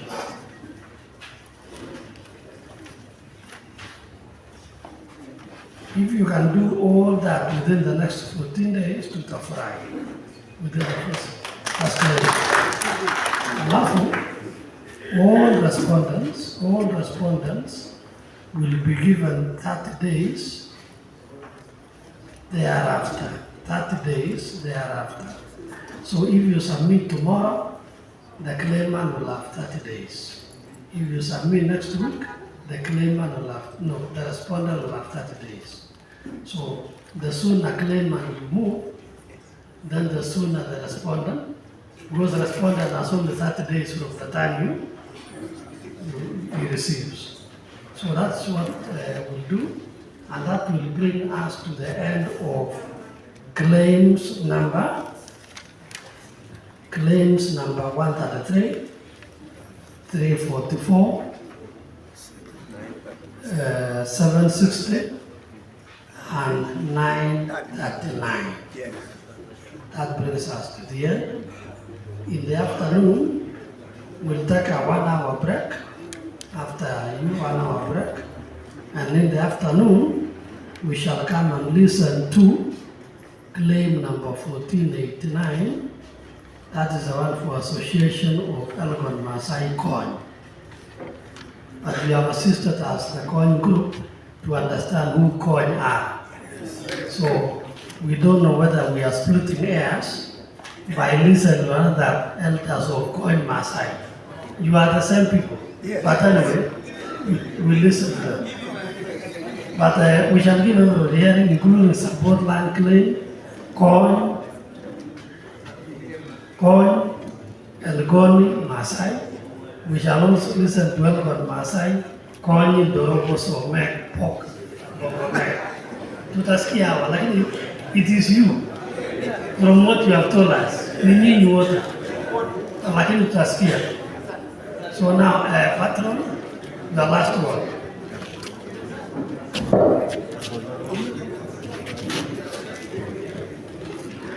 Thank you very much, Mr. Chairman. Hebu tujaribu kunyamaza kidogo, kwa sababu ningependa kushukuru sana mwenyekiti ya hii kikao na mwenyekiti wa National Art Commission. Mtu mmoja ambaye ametusikiza.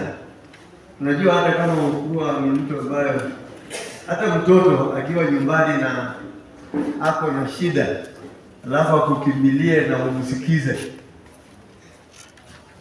roho inatulia. Sitamrea. Kwa hiyo yeye ametusikiza vizuri sana, ametupatia a lot of time, which we are very grateful for.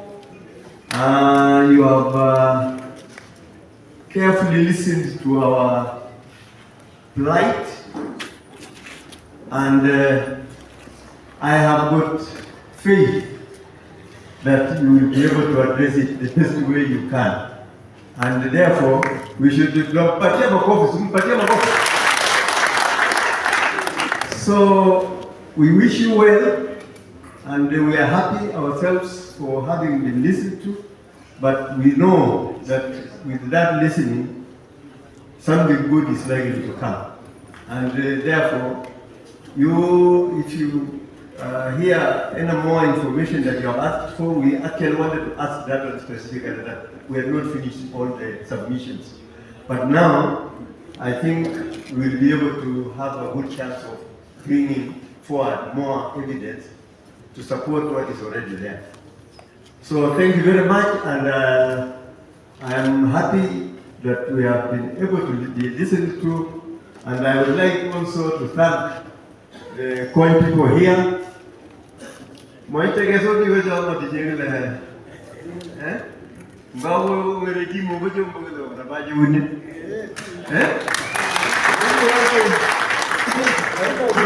Umefurahia kitu. Hapana kaa tu mkinyamaza. Kwa hiyo ni asante sana. Thank you very much. Asante sana. Nani asubuhi kuna Kiluguru Ngeyo. Yes. Mlisema huko na nyimbo. Sasa tukienda break. Tukienda break tutarudi hapa saa 8:30. Yes. Lakini tukienda break tuimbe. Sasa muimbe hiyo mlisema.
pale huko. Lakini kina nani wanapata huko? Kina nani wanafuatilia? Ndio network ilikuwa inasumbua katika sawa. Ilikuwa na mayo ya bonda kama mayo la.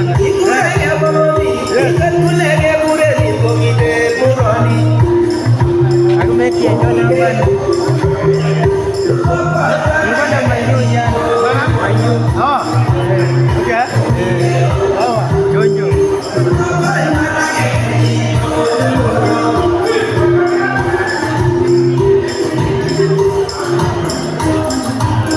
so our viewers Koonyradio channel live so mbioto as we have finished kage wangde yoto mage yeusa nane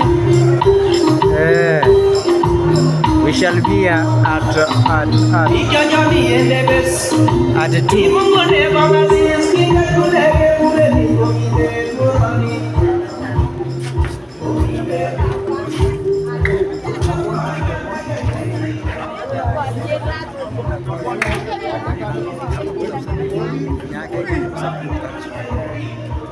So mbioto viewers Koonyradio channel live so kage wangda tuit ko saa 8 we shall be back again. So mbioto amaje ngalala ko poi kalagen 1 2 gaune tuit alafu the next gagas choba Elgon Masai. So mbioto meutie to Koonyradio it was 7.8 again it live. This is now almost 4 hours. I've standed there almost 4 hours. Our viewers Koonyradio channel one alle gongoi gagas Mr. Kim Tai all the way from Eldoret amungalo lengalegap Kenya Forest. So I go also work at KWS. Charles Nadian. Very interesting. Why not put the one claim is the Konya tribe? Sawa sawa. So the next group Sumagumi Elgon Masai. So mbioto majasa kai poi kalagen ngalal godogo. Love Koonyradio channel share the page share this live kubun jiviga tugul galen diema gagas kesurba na kidia aram diema gongoi alafu Charles tuko pamoja Kipsang na Ibei gebonda ga Isaac Kaptito alafu Koonyradio channel live mbolo ele kemite live lo Koonyradio 87.8 ak mautege mita Facebook. Amaje sasa mbiutiu ngalal boy kalagen kidogo kuhusu boshoni tena alafu the next event yo Magumi. So meutie tu Magumi Sengwer in the house, the Sengwer community from Charangal.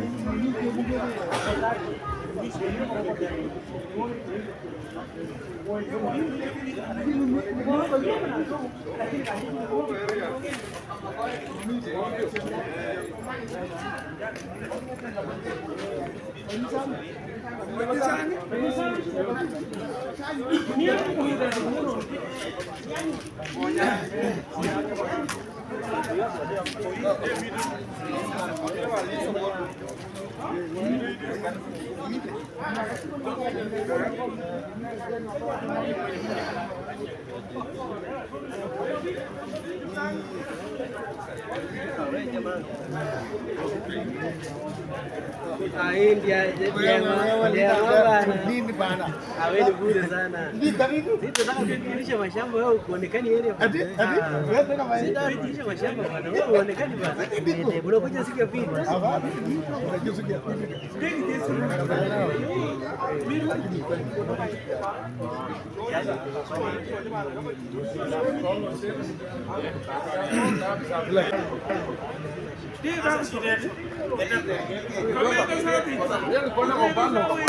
Jana mimi nilipoteza sababu sisi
Hello, Google.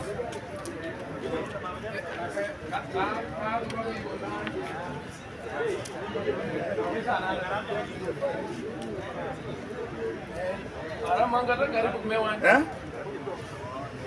Nasema pengine si sawa.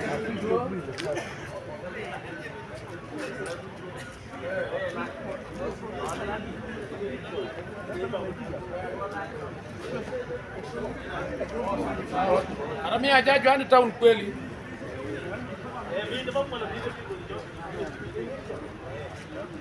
Bido na hapo jibono.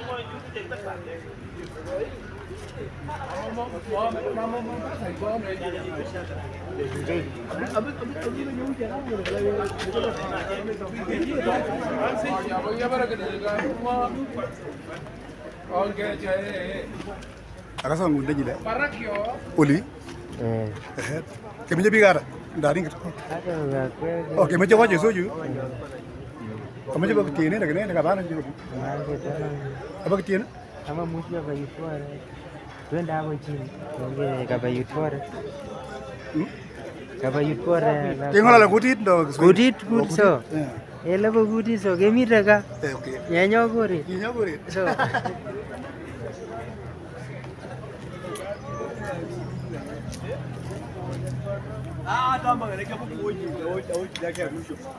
Myanmar na Google. It is only a few minutes. Majacha jan sage ba live sibok. Uli. Kanam ngale kwak tugul ata go rup chimbo Facebook to lop kony. Aranga ao sawa Myanmar na aranga ni ga yon lakini it is good.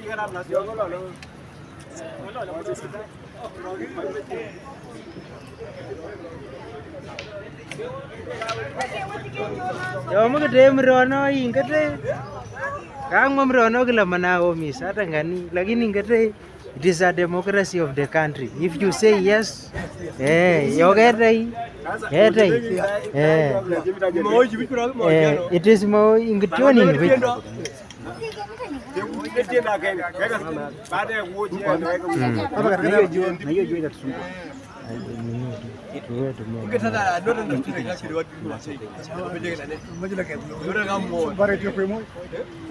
Ingate bungalekab journalism mi ngalekab ya kamwa chito kila merekode na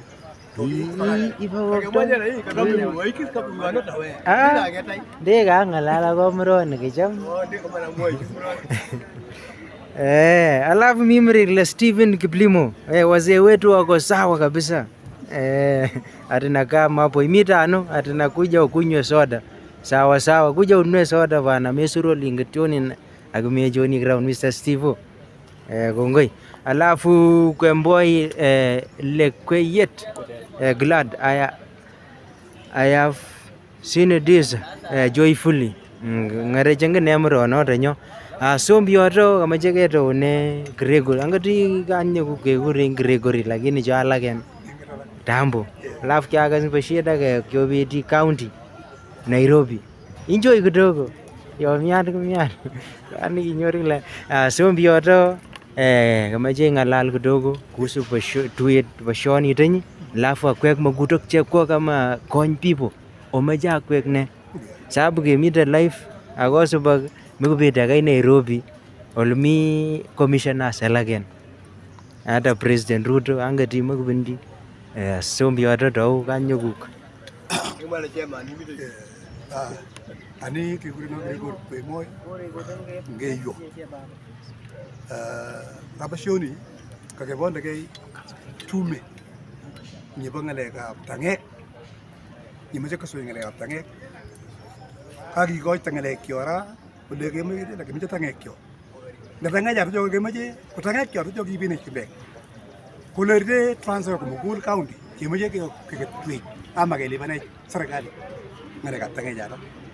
Kinyi kakikoch te ngalek ngete banak 1895 akahera bashuni kanyor tume ngalek jato. Ndo kemoche tume ko kalde kabisa ko tweet tangek kyo kidinyi gure chimbekle kemoche restitution. Kage sombo ngalekab choto komirote kamoroshekab ADC kekone choto tugul kemwoe le kunye kisa lasili onget pich saba nenyo kemoche ketweet tugul tangek jato. Kunyo mita kada kaje kibo chumbek jadi ar nambas keketyi ko forest kama jaba tele tu ndako di kemaje ki guri tukul ako jaba kama rombo ako kitalale jadi ar nambas kemaje ki ketweet tukul kunyor bikyo ambi nyel dos bikyo amrudu mana biu ke bonda ke murmo dancers ke konek soy amu mi chairman ni manori ngeyo ngosene ako mbaje madi ako ma protest ndema so ngale kabra kaki ko tengale pakas kore tukul pakas dunia le nyelen dos konjak kibe transfer ki yinu mene transfer nenyo kemeche ke kone reda magi mwana meche ke patpi gara ka magi patpi gara kemeche kone tenge ke ole gite ke mwana ke bonda almost 1 million acres of transfer and environs ko tenge jata am gonri biana chema ke ko tenge jata am beid ni sai kileka just cham ke ka jale kyungi je ngi kam bigala ke yo ke our land rights chegi gidu nene Asalafu kamwe disease bagla they are a basket of this country kama ijek ko ngalekab Kenya seed kala ijek itoy ka buswek so mangan biode ka sing ingilane defending tactics jota jam ka sing ingilane ADC yeke gon siki koito kemwa la transfer kimi ADC 30 ko ngarar sabanda kala nani je ko ngapate so ndisi ko bi kala ka be gone je so ke menja je ke gone ange bara je ko buswe ye gona je ke ba ke je buswe kunyor sekara gare tala buswe ko kawaida ngale ku jobele tun besar kali nyoba Kenya ako land commission kungo jo ngale ku jobele tun besar Kenya le ye ki Kenya lugloi ki ga ko renyo ngere 1932 kinyi le yi ogone ko renyo sege mungi je ka je ko bigo tukul kinyi ke sama sarakale arabu to ya mire ka sanga lejo ika sway pana kinyor ka je tanga ko bigo tukul ko renya je ngi amiol daga sa Kongoi. So Daniel Ngeyu, I submit the unit of Koony community. Let not comes as a different small group. Kapkonyo. Daniel. Gregory Kwemo Ngeyu jinangu. Kama mrega Cyprian Kiblangat watching Gregory and Lorian. Live. Please greet them. Who is Lorian here? Lorian is here. Cyprian was my student. And I taught very student. I was in Koonyradio High School. So Lorian, kamu Daniel Ngeyu. Kamu kiri Lorian kila mana kuami so. Namba ane ku coba mpesa ngojo. I want Lorian kema kula mana amki. Kama jaga Daniel Ngeyu. Ama Cyprian Kiblangat. Skuyoki yobonde. Kama je namba negab Lorian. Muju kuriudu asio magiyok mroni as kurbane nambe rap simudu kan bole 07 13 86 40 bundo kweli 07 13 86 sorry 07 13 14 86 no 0713 76 46 0713 0713 Eh. 76 46 08. Kela 407 13 86 46 eh 76 46 08. asa yo lora nyoy mite bwana Cyprian Kiplangat tuma kitu bwana so mbiota obvious kale ne kale bye bye magetuye kesubak another time Bari jema babu, agi wanje baba ke, koje kibana tu, kaya ngarat pa dambi tu.